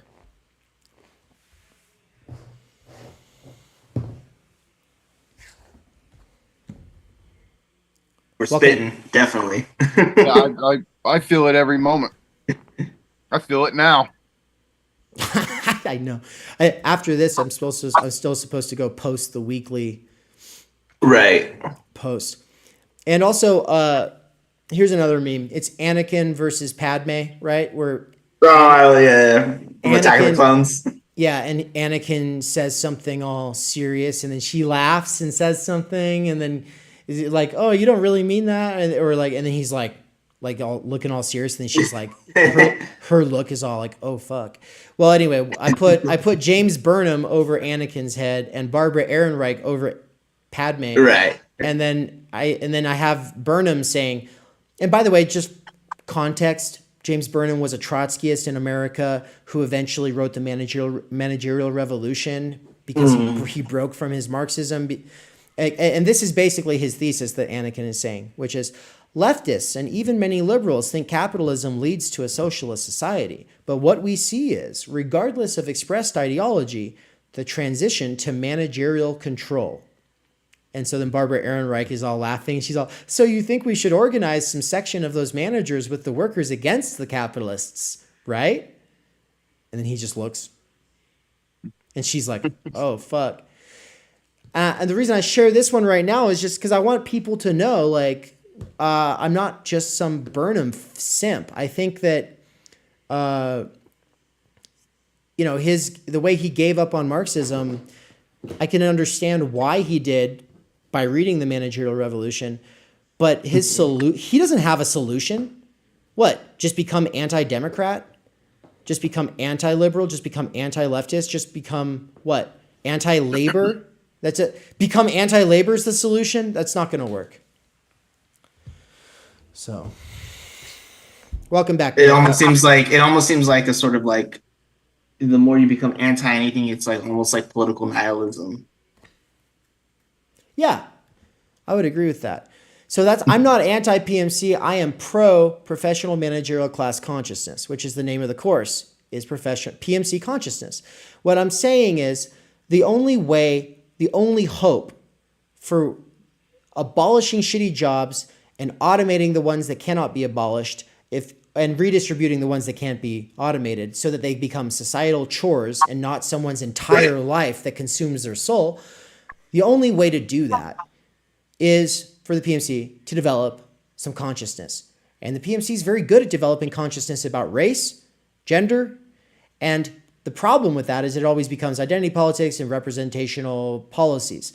What I'm saying is, no, whether you're revolutionary, reformist, vanguardist, whatever, I just want that consciousness to be there, which is, hey, a lot of our jobs are bullshit. Also, we have an inflated sense of importance that comes with, yeah, we worked our asses off for this. But just because we worked our asses off for this doesn't mean that this would be what I would be doing if we were in the society we want to be moving into, right? All right. Any questions or closing comments? I got to go eat soon. I've got a question. Like, can we talk about what's,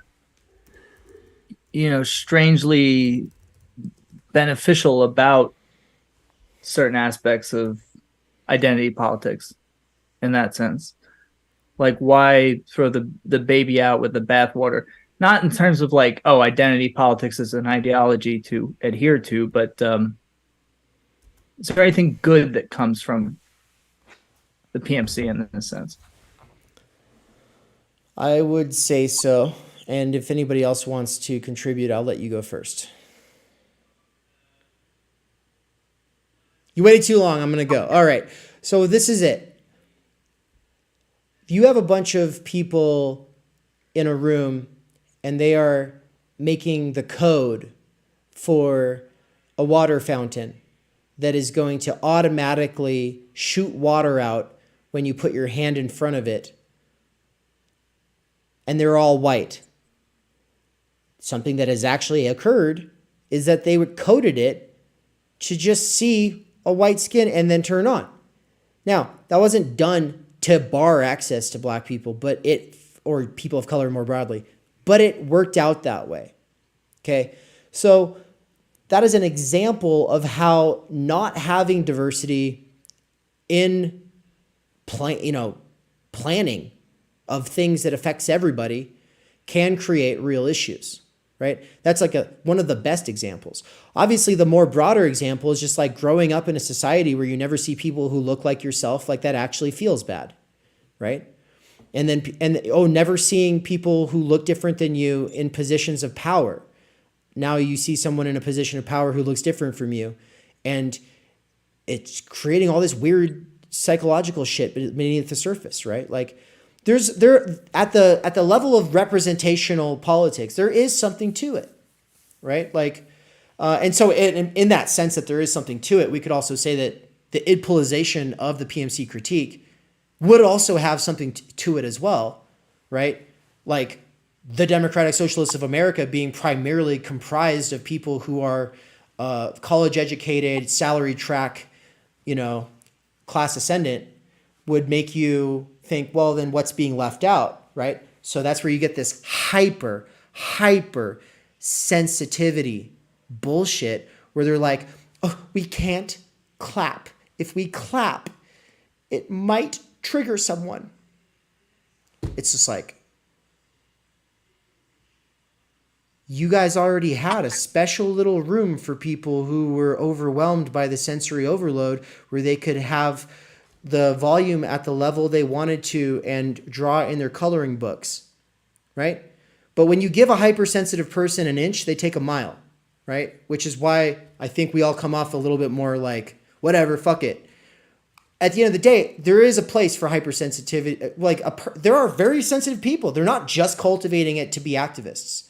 But then there's also a lot of college students who cultivate their sense, like how easily offended they get and how sensitive they are about things because they think that makes them virtuous and that this is what they need to do to represent their people, right? Like a beautiful soul mentality and like trying to create representation for everybody. Even if they don't personally feel like that, it's like they want to sort of fill the void by identifying with other sort of minoritarian groups of any identity, whether it's race, sex, gender, or like sort of disability, and speak for them. It's like, I know your pain. And that's the whole thing of universalizing that and exacerbating that to an extent where it affects every material condition. Right.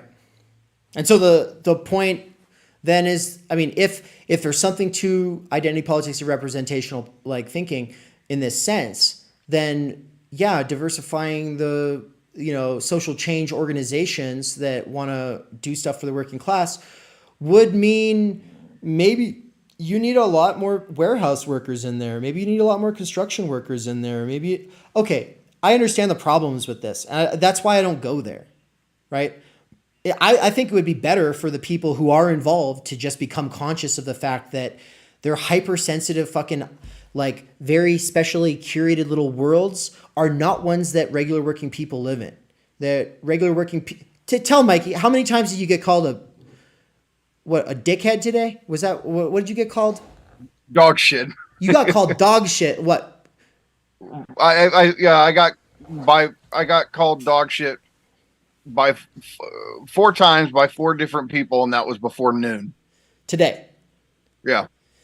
Yeah. You're fucking dog shit. Get the fuck out of here. Yeah, right? Get the fuck out of here. And that's so much of this distinction between educated liberal types and working class types is disposition. Like so many, I think, of the ideas or the issues could be worked through. It's a difference in disposition. Everybody I work with, doesn't matter gender, doesn't matter race. Fuck you, motherfucker. Fuck off. Get the fuck out of my face, right? Everybody does this all day. That's how everybody relates. And I mean that's tame. I mean, they're mean to each other. I guess that's what I'm trying to. Working class people, when they're at work, are mean to each other. They are, and yeah, I don't know, like it.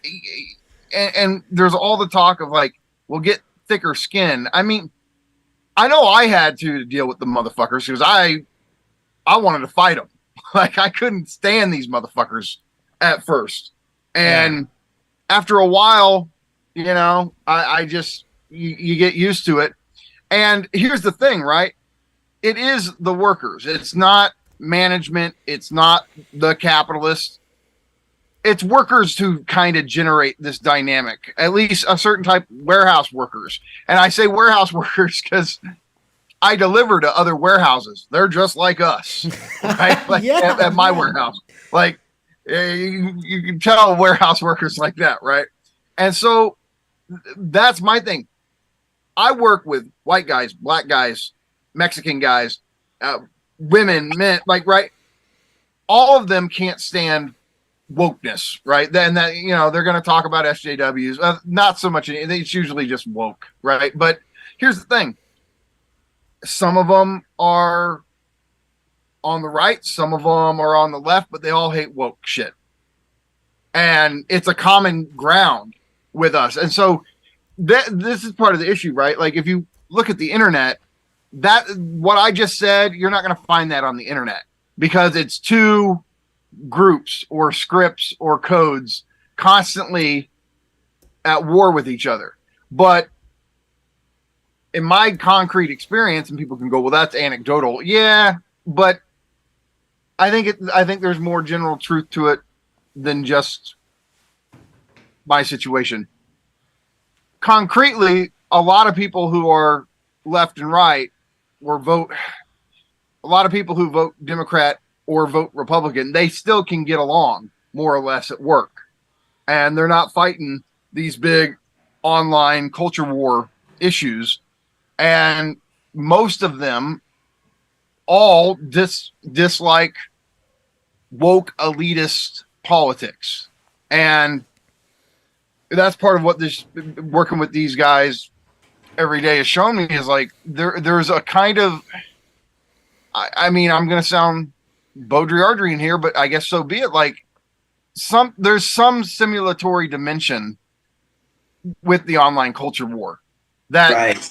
like the desert of the real has been forgotten. And I mean, I'm not saying, I mean, yeah, maybe I kind of am saying, I don't care. Baudrillard could give me shit, but yeah, because Baudrillard critiques basic Marxist concepts. Okay. Mirror projection, his book's Mirror Projection where he does this, but okay. If I don't call working class wage labor jobs the real, okay, let's bracket that out, whatever. Point is, that shit does not correspond to what you see online. And I think that's part of what your intent is here, Dave, is you're trying to go, you guys are so online and it determines everything you think about politics, and whatever's going on in the real world or the not online world does not correspond to this culture war dynamic. Mm-hmm. And what you find is most people in America, I don't care what their race or gender or anything like that, if they're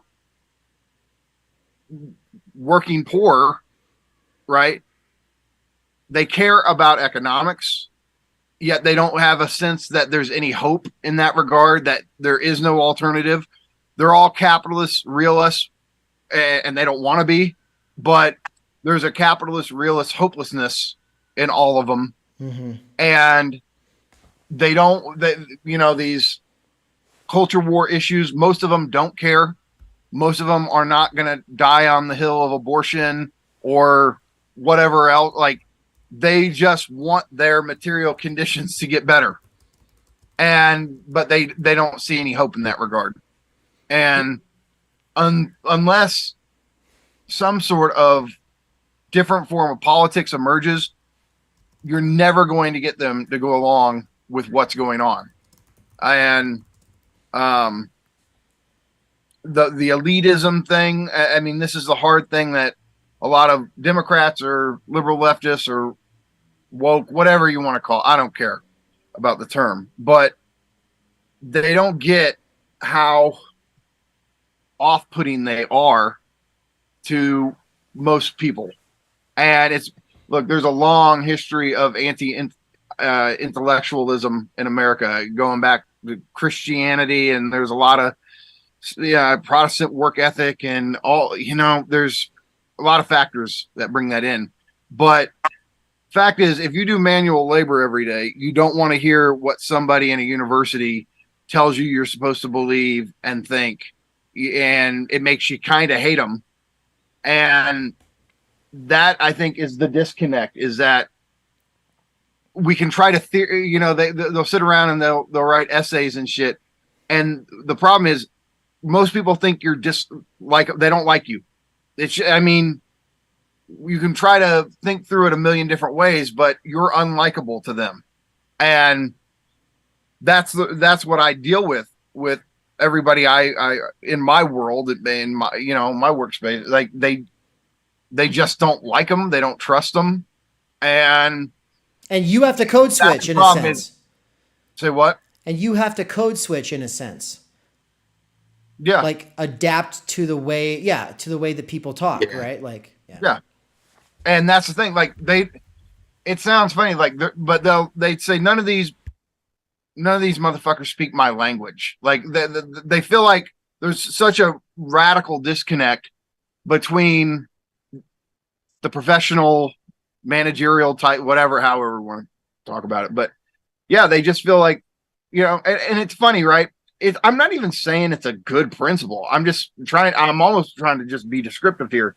It started, like, it goes back to that George Bush shit. Like, oh, he's the type of guy I could sit and have a beer with. I think that's a really shitty criteria for who you're going to vote for president. But it is kind of a default setting now in America, where they want a president that they see themselves reflected in. And so, yeah, we have all these really obscene aspects of Trump, right? The racist shit he did and everything. But the fact that he just loves McDonald's, I know it sounds funny, but it's one of these things they identify with. That's why, like, so many people dislike Bill Maher, like in the working class, not because he's a Democrat or he's a liberal, but he comes off as this smug Hollywood prick who will sit there and give working class people shit because their diets aren't as good as his. Well, sorry, Bill. We don't get to have personal chefs. And so I'm just saying, it's that type of dynamic that if they could be self-critical, like you're trying to develop PMC conscience, like if they could tap it, like this shit is not absolute. These types of deadlocks can be worked through, right? But I guess the point to the PMC is, like, you motherfuckers are the ones who are going to have to work through them. Like working class people, you're not going to win them over.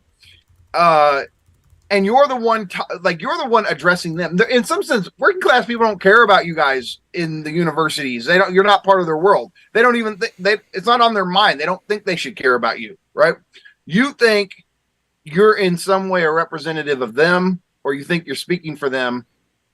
That pisses them off, because they don't view you as their representative at all. And if you really do want to represent them in some way, shape, or form, or at least try, you're going to have to change up your disposition, your way of engagement. The moralism has to go. The shaming has to go. None of them are going for it. And when you play the identity politics card, like, everybody I work with gets along fine racially and everything. And so, I mean, they sit there and they talk about this shit. I hear these conversations they have, and they laugh at all this shit because they're just not, they're not going to view it that they're going to say, look, I treat somebody based on how they treat me. If they treat me with respect, I'll treat them with respect. And that's as far as it goes with them. And they actually, and I'm talking about the black guys and the Mexican guys. Like, if you go in there and tell them, oh, you're supposed to, the structural of course there's structural dynamics, but the point is, when they get this sense of, like, oh, because of my identity, I'm supposed to have an issue with this person's identity and not treat them like, you have a whole society that's been geared towards individualism. Like, their basic default ethic is, hey, if you respect me, who I am as an individual, I respect you, who you are as an individual. And they don't most working class Americans don't really think of themselves as a member of a larger group that somehow they know it. We all know it. We know we have particularity in common with other people, of course. But so much of it is, if you respect me as an individual, I respect you as an individual. And if they see somebody come in and challenge that, that's where they get that. It's a red flag to them. And this whole fuck you attitude is part of respecting a person, because you know that they're not going to narc on you. Okay, Andrew's had his hand raised for a while. Yeah, no, I really liked what Mikey was saying. And one thing I want to add is, like, even though it's anecdotal, I think it's important because, like, it really goes back to something that was said in Seminar 1 from Lacan. And I'm glad he brought up Baudrillard and this, like, sort of simulation, of the culture war. We could say, like, both of the culture war and of, like, representation of the working class, it always comes back to the elephant, the signifier. It's like, there doesn't need to be an elephant in the room. That's what we have the word elephant for. So we could talk about so many things about, the geographical location, sort of animal rights thing. And, like, that's exactly what's going on. And so, like, because of the word working class or because of the word cultural war, that it takes on so much signification that people could just add on so many sort of dramatizations to it without realizing the sort of either deadlocks or realities that go on within actual working environments, whether it's warehouse, kitchens, or like in the military, because the same thing happens in the military. And I work in the warehouse too, so it's like the same shit too. And like when we have different diversity, like we have diversity everywhere. So it's like people are going to naturally get along by default, as long as it's like you respect them as a person and you don't come off them wrong. That's it. And it's not to say that, there isn't some sort of like racism, sexism, or whatever that goes on. But usually if there's a report of it to HR, it's always because of some sort of joke, right? And the reality is the fact it's like real racism and real sexism of harassment or assault that's going on is on the managerial level. It's like, so, we have to move,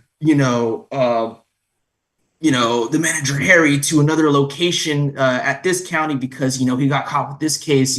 It's always like real instances like that are on the sort of higher ladder level, right? Which is such a disavow. But like, there's this huge disavow because like people that want to represent the working class or want to represent sort of these, identities that feel like they're oppressed or not getting representation enough, they only do so on the level of activism or like the act of protest or internet video essays, TikToks, whatever, but never taking account the sort of anecdotal experience that's happening where it's like, like Black people, Mexicans, white people are getting along at this warehouse. They're getting along in the kitchen right now. And they're like, their way of enjoyment is like as Zizek says, it's like, I want to get to know you by telling me the most racist joke that you guys use in, your own, culture. Like, that's exactly how it is. And, like, my point is I'm not advocating, racist jokes, but I'm saying it's like, this is the everydayness of experience in the working conditions. It's like, we hate our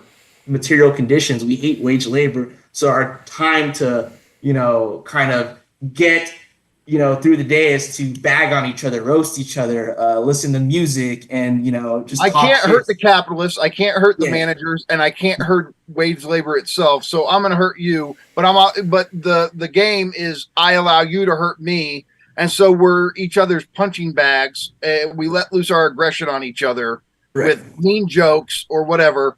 And right or wrong, that's the dynamic. But if you step in and go, "Oh, you guys live shitty wage labor lives, and you ought to be ashamed of yourselves." Right. It doesn't work on them.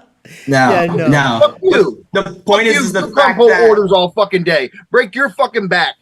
Pulling these fucking boxes and stacking them on fucking pallets all goddamn day. Fuck you, motherfucker. Yeah, drive this truck. The point is like the whole representation politics is always like around the signifier and like the metaphor of the elephant. It's like because of this, they can say so much, and yet little is like everything is just so like concealed from the reality of like what's going on with workers. That's why I wrote the piece that I just put up on the blog. It's all these kinds of experiences. And look, that little essay, I have plans to turn it into a book at some point down the road.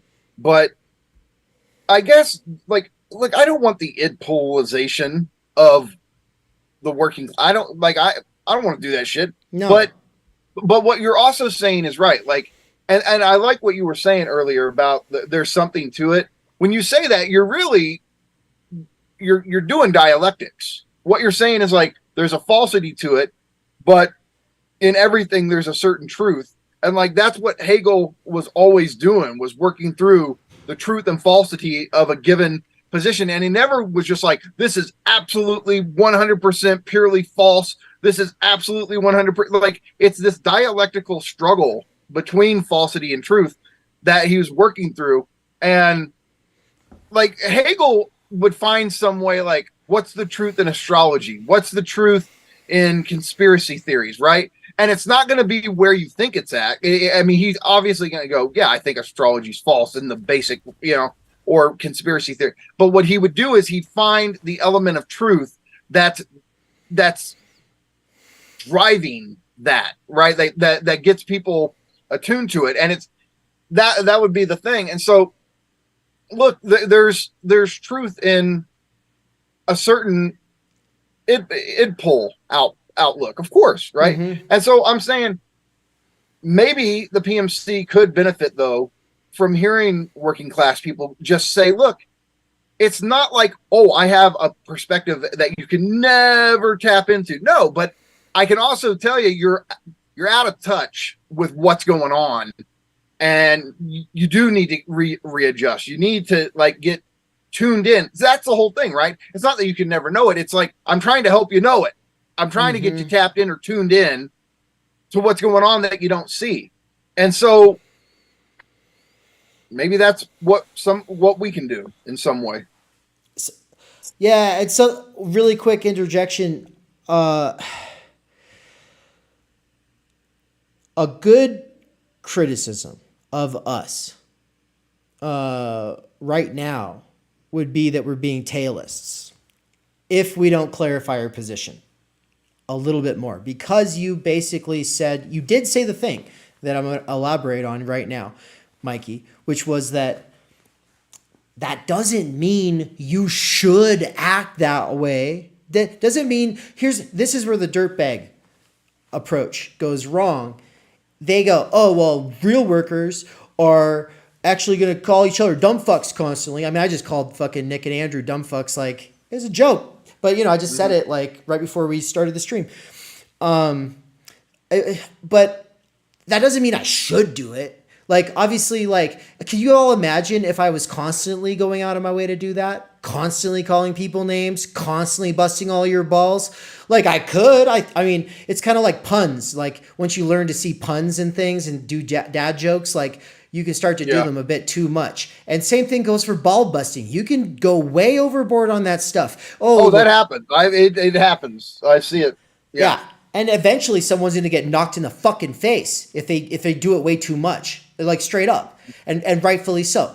So, or I mean, I'm not even saying rightfully so, but I'm not going to blame the person. Now you're doing it. Now you're doing it. Right. I'm not trying to say we should all be this way, because tailism is the idea that the advanced workers, the proletariat, the leadership over the party of the proletariat, like, their job is to lead the way. And the tailist idea is like, yeah, but they also should be talking like and working with like regular people, to the point where this is where the dirtbag left tendency gets called tailist. Oh, you all start using the N-word, start using the R slur. Like, okay. If on one end people are telling us that we're ableist because we say the word dumb, well, okay, whatever. That's fucking stupid. That's dumb. Whatever. On the other end, that doesn't mean you start being like fucking faggot. Ooh, fucking no. It's fucking. Yeah. That is the PM. That there is like there are elements of the dirtbag left where they go joking slurs constantly to where it's like, guys, you're not actually even approximating any workspace I've ever been in, first of all. And second of all, just because like Mikey might have to, rib somebody a little bit because they ribbed him, and he wants them to know that he's one of them. Or if you don't give it back, then you are the warehouse bitch, and they walk all over you. Exactly. And then your work date's harder. Yeah, and so obviously you gotta flip shit back when you get it. But that doesn't mean that when you go to the DSA convention, then you start acting like you're in your warehouse. You're right. And so Taylor. Here's my thing. When I said though, like, look, I don't even like the dynamic. I'm not sitting here celebrating it. It's a pain in the ass to deal with. Like, I'm much more like, I have a chill attitude. Like, just you do you, leave me the fuck alone. I don't even really want to talk to you. Just go away. Right. But that's also because I'm walking around and okay, maybe this is where they don't relate to me. I am walking around thinking about the Joan Kopchek book I just read, right? Like, and I'm like, leave me alone. I'm thinking about Kopchek. Fuck off, right? Sorry, they're not doing that. I don't give a shit if. Oh well, what are you saying? They're not capable of thought. Yeah. I don't know yet. I'm still waiting to find out. No, I'm just saying they're there, and it's their form of jouissance is giving each other shit. It gives each other trouble, right? It makes things interesting. If they didn't speak to each other and if they were always respectful, it'd be so boring and uneventful.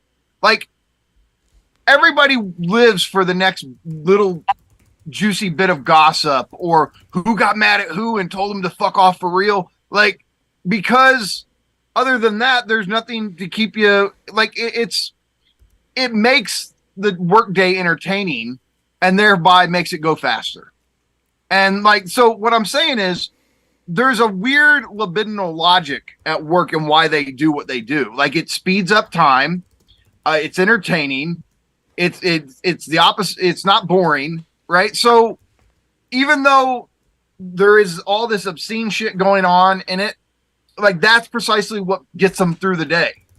And to me, it's a pain in the ass. I'd rather just be bored and left alone so I can think about Joan Kopchek, and what she said and read my desire. But they're not like that. And if their attitude is, if somebody was to come in and give a shit for breaking each other's balls and joking, like, we live shitty lives. We do this to get through the day. Fuck off. Right? Yeah. So yeah, that's the other thing. That's the other thing. We don't, capitalists will say that we chose to be here, but we don't feel like we chose to be here. We have to be here. And so while we have to be here, you flip me shit, I'm gonna flip you fucking shit right back.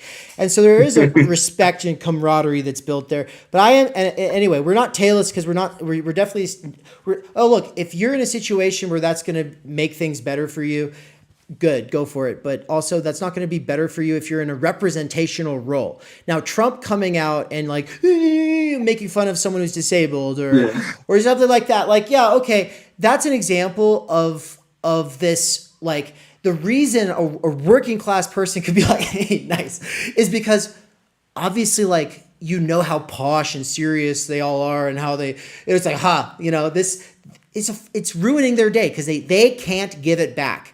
They're getting it, but they can't give it back. The enjoyment is not even necessarily seeing Trump do it. It's you're seeing him do it and seeing that they can't do jack shit with it. No, and look, the left never figured this out, and this is why I think guys like Todd McGowan are so important, right? Because Todd even more than Zizek, I think Todd figured out the Trump thing, which is just like, and if you know Lacan 101 and how it's applied to society, it's pretty easy. But look, Zizek has this great quote, right? Great joke, I should say. It's a funny joke. He says, okay, imagine you stumble upon a genie, and the genie says, hey, how you doing? I'm going to grant you one wish. And the guy goes, oh, great, cool, okay. And the genie says, there's one condition. Whatever I do to you, I'm going to do that double to your neighbor. And dude thinks for a second. He goes, take one of my eyes. Right? So here's the point, right? So many of the people who got hooked on Trump, and it was definitely, they were hooked. It's a libidinal thing. It's right? a cult. Yeah. It's because he was stealing the enjoyment from the people who they feel like stole their enjoyment. They feel like the liberal Washington system has fucked them over, have fucked their children out of a future, and they see this guy come along and he totally triggers Washington on both sides initially, right? And when they see him hurting the people whom they felt have hurt them, there's an identification with him. Like, it's not even that all of them really liked him so much. It's just he was the one stealing the enjoyment from Washington, from draining the swamp, right? And it's this weird thing with human beings, this unconscious jouissance logic, right? This enjoyment logic that we're always talking about. Mm-hmm. That this is what gets people's fantasies invested in certain figures, or you know why they have such a libidinal attachment to certain figures. And once you bring psychoanalysis into these situations, they're not puzzling anymore. They make a lot of sense. And that's why I think psychoanalysis is so important for studying politics and capitalism and economics and all that, because what it brings to the table is a kind of logic that standard logic doesn't account for. And when you bring this logic of enjoyment into the situation, so many things that seem mysterious or perplexing are not mysterious and perplexing anymore. So go, Dave. All right, I'm back. Okay, all right. I had to. I'm gonna have to get going in a second. I gotta go in a second too. Two things I want to say. Adam Matt in the chat said someone left long enough alone in a room with nothing besides a button that gives them pain will eventually push that button. And then you apply that you apply that into a much more stressful and repressing environment where you've got to control yourself in a lot of ways that have been inculcated in you by every fucking authority figure and system in the society that you grew up in. And that just compounds. And that's where you got to think about libidinal economy and theories of subjectivity that are more nuanced. And so that's what we've been talking about. And that was the other thing that happened in the last week, by the way, everybody. This was the week review conversation. It was supposed to be 45 minutes and then be over. But you know what? Fuck it. I went to Disneyland and I joined a stream that Douglas Lane and Ashley Frowley and Ben Burgess, they were doing something with Sublation Media. And I came on because I didn't know that I was emailed the link because I was on a ride at Disneyland, and I thought that I'd get it the day before. And so when I didn't get it and I didn't get a response to my email, I just thought, oh, it's not happening. And so I just thought it's not happening. And then I get a message. I'm the one who was just like, are you, what, where are you? Like, yeah. Are you going to go on the Sublation Media Mikey's stream? like, they're waiting for you. And you're like, what? Yeah, and then I saw a message from Ashley saying the same thing. And I was like, but without you, I would have probably missed it. And it all worked out really well. I put the funniest clip up on the channel. It's a minute long, but it's just, I'm like right there in front of the Millennium Falcon, and there's stormtroopers walking around, and I'm arguing about theory and stuff like that. And I bring up, why did I bring all of this up? What part of the weekly review. Yeah. Well, yeah. So I went on Sublation Media. It was a big deal to some people because some people were really excited about it. I was honored to be on. It was great experience, and so hopefully one of these days there will be a real conversation, not just like that short thing that happened. Because I apologize, it did not work out the way I planned. But Mikey,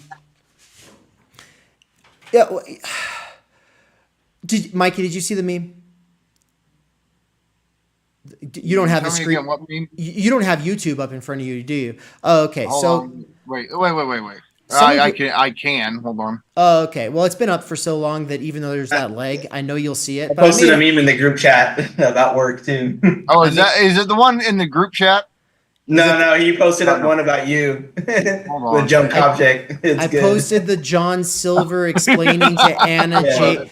It's the John Silver explaining to Anna J meme format, which is, you got a guy at the party with a beer, and he's like, and it's awkward because he's like shorter than her, and I know that factors in, and he's like clearly mansplaining, or like, has that look, and she looks rattled, like, why are you talking to me?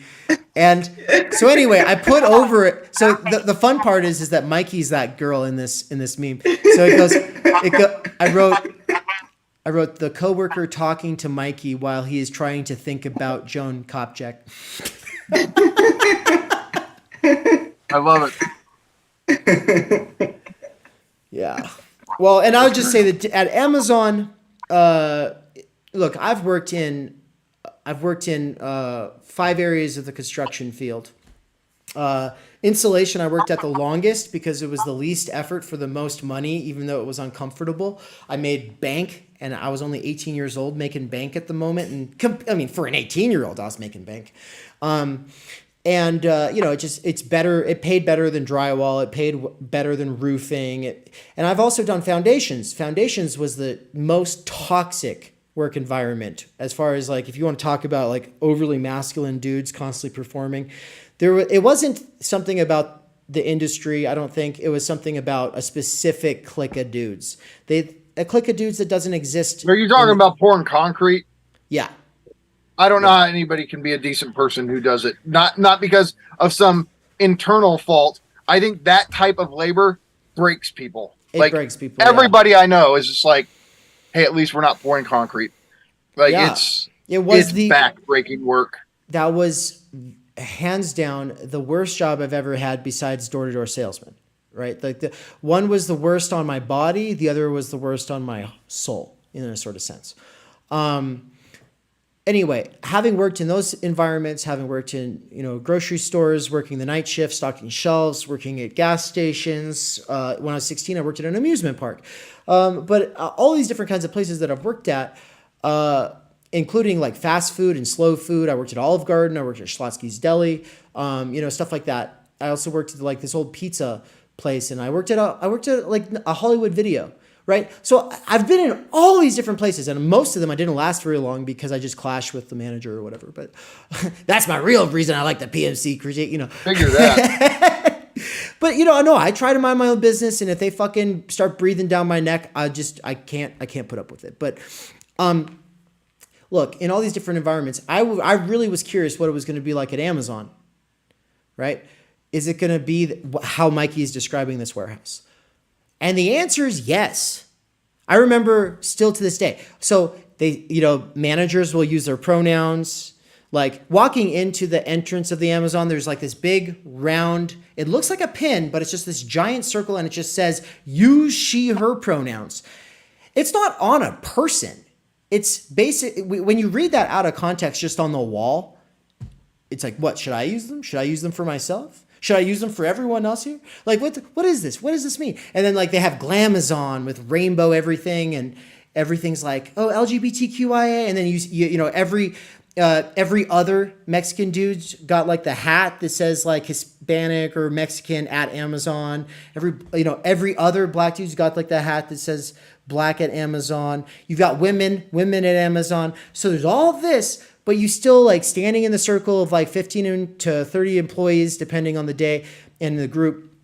They're getting like told this is, we're going for these goals today, everybody, blah, blah, blah. Right. So it's like the morning meeting or whatever. But for me, I was working the night shift. It's a meeting. And yes, people would say retarded. Right. Like this is like the okay. In a sense, Amazon's more woke than the university, right? Because the wokeness in the university is kind of compartmentalized into a couple departments, and the rest of the university is not like that. Amazon's generalized it, yet people are still transgressing in this way. And so, that was my experience at Amazon as well, was just being like, oh, the manager who's like very progressive and does a lot of this woke rhetoric didn't like stop him and say, don't you say that. Even she didn't say that. And if she doesn't say that, then why is an actual activist trying to organize the working class to make them go against that manager and owner going to do that, right? Like you have to pick your hills, right? And so that's the point. So it reminds me as far as those transgressions about what Michael and Son was saying about like in school, and it's like where they were told you can't use the R word, all right? We have to use the word neurodivergent. So there used to be like, hey, what's up with that mate? He's probably retarded, eh? And it's like they can't say that anymore. It's like, oh, what's up with that mate? He's probably a little neurodivergent, isn't he? Yeah. Yeah. And now people do that with themselves. Sorry, I'm acting a little autistic. Or, like people do like to characterize themselves. I'm a little ADHD right now. Yeah. Oh, I'm just a little OCD. And obviously like the people whose entire activist thing is like being anti-ableism. Oh, they go crazy about that. And they're going to hate me for saying that too. That's ableist as well. Okay, whatever. All right. These are analogies, right? Nobody who's saying that is like actually like, yeah, let's beat these people up or let's make them feel bad. No one's thinking that way. And then you go, that's what you mean. And people are like, that's not what I fucking mean. Fuck you. Right. And it's like, okay, I can see why to weed out certain words from your vocab. And that's bringing it all back around. There is something to all of this stuff. And so, I got to close out the stream though. I'm so hungry. And can I just say, I got a Christmas present in the mail today from a friend. I cannot tell you how excited I am to watch Ghost Hunt. Yeah, I don't know if it's going to reflect. There we go. Ghost Watch. So Ghost Watch. Ghost. Get it right. Yeah, I can't get the title right. Ghost Watch. This is a movie that I've wanted to see for years, and it's finally available in this awesome collector's edition. So thank you to my friend who I know would rather remain anonymous. So thank you for Ghost Watch. This movie, you should check it out on Wikipedia. It came out in 92, but it's kind of like a found footage thing. Blair Witch, Paranormal Activity. But the catch, hold on, let me see. This is fun. So this was, I'm just going to read it, right? Ghost Watch is a British reality horror pseudo-documentary television film first broadcast on BBC One on Halloween night 1992. Written by Stephen Volk and directed by Leslie Manning. The drama was produced for the BBC anthology series. Okay. Despite having been recorded weeks in advance, the narrative was presented as live television.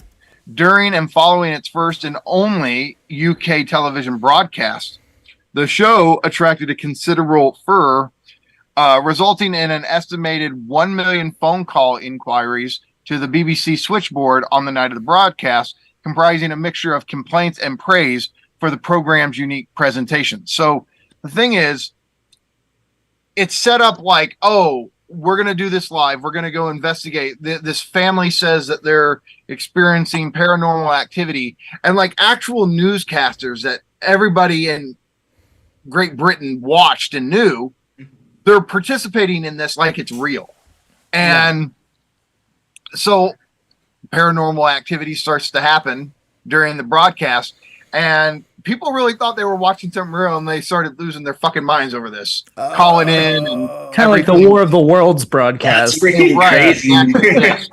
But imagine that mixed with paranormal activity. So right. But no, that's sick. I never could find a copy of it and so this is a Mikey movie that Mikey's been wanting to watch forever. So I'd like to say something about Mikey's very highly idiosyncratic taste in film. He's the only person I've ever met and probably will ever meet who wanted to watch Hobgoblins, the movie Hobgoblins, in its original, the non-mystery science theater version of Hobgoblins. God bless him.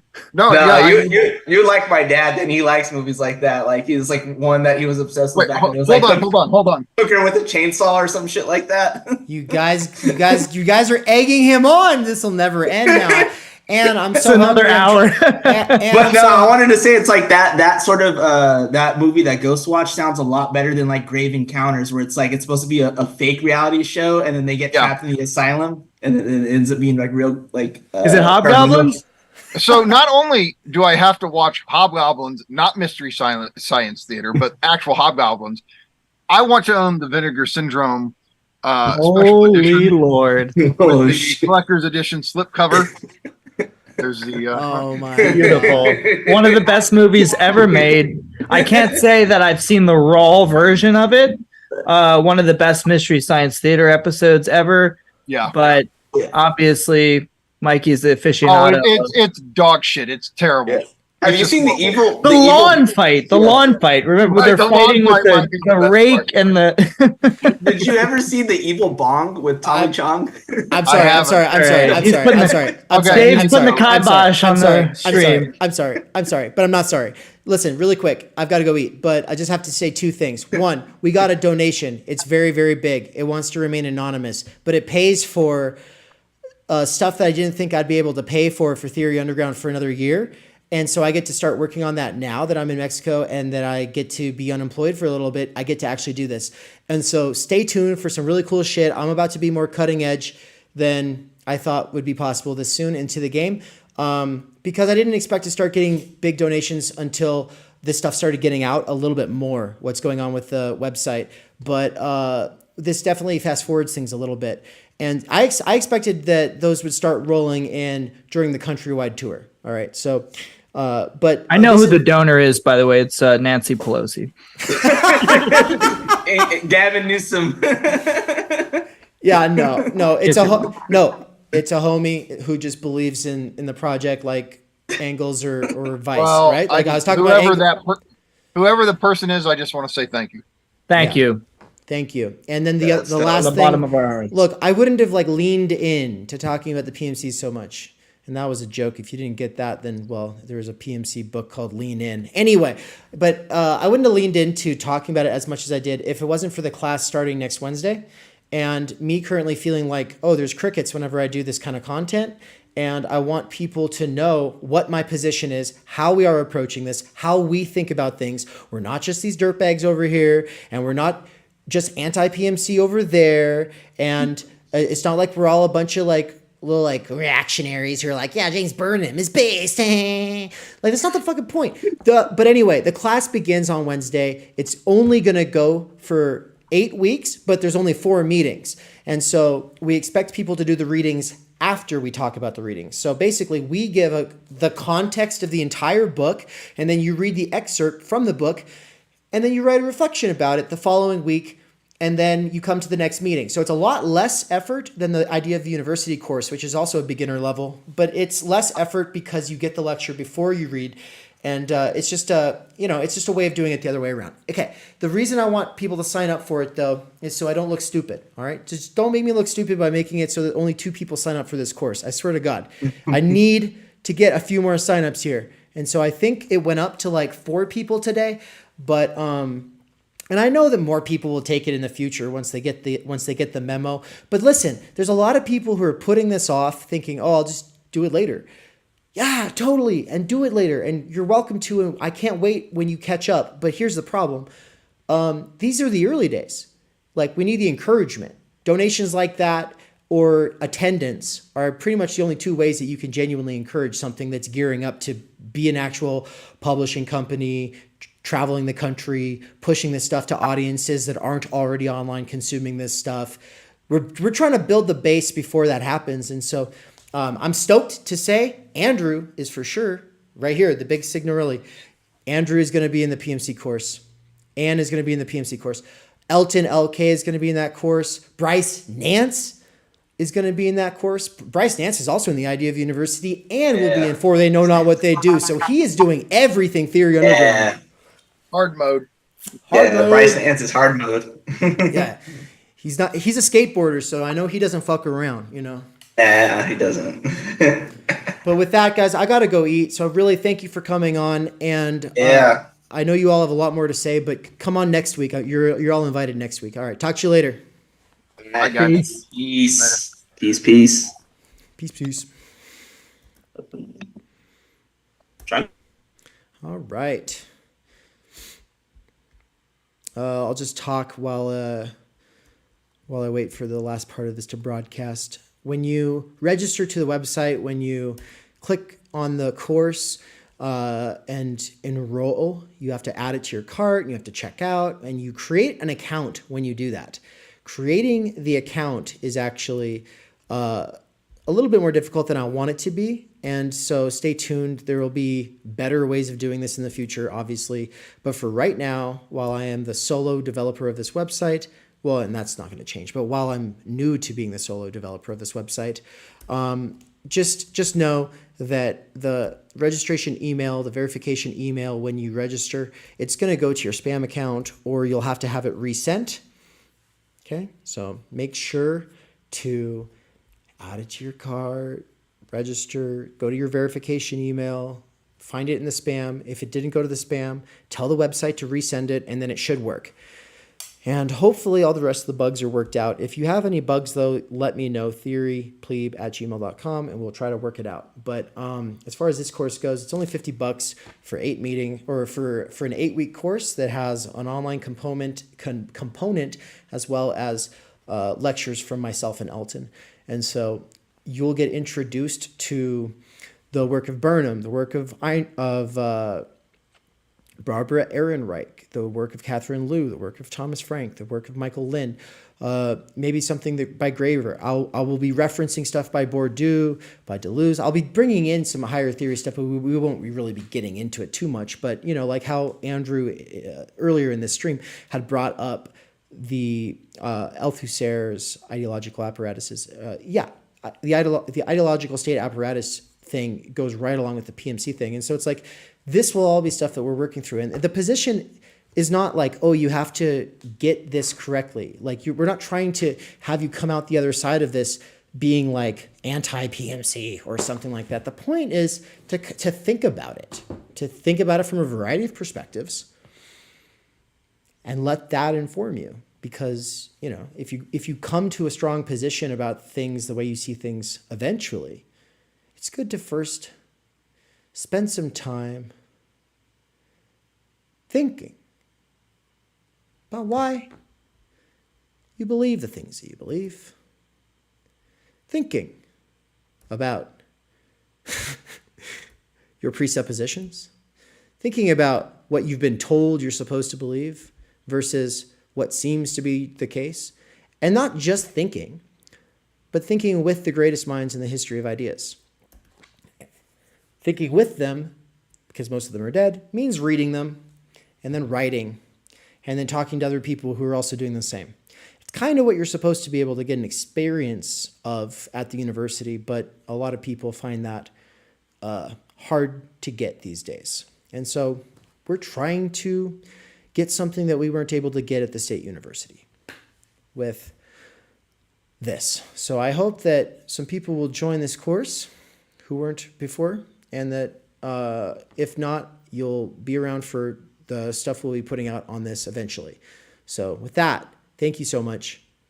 If you do want to support, go to theory-underground.com/support, and you'll get the page where you can add stuff to your cart, including my book called Waypoint. It's an old book. Stay tuned for newer books. But go to theory-underground.com/support. And who knows? It could change your life eventually.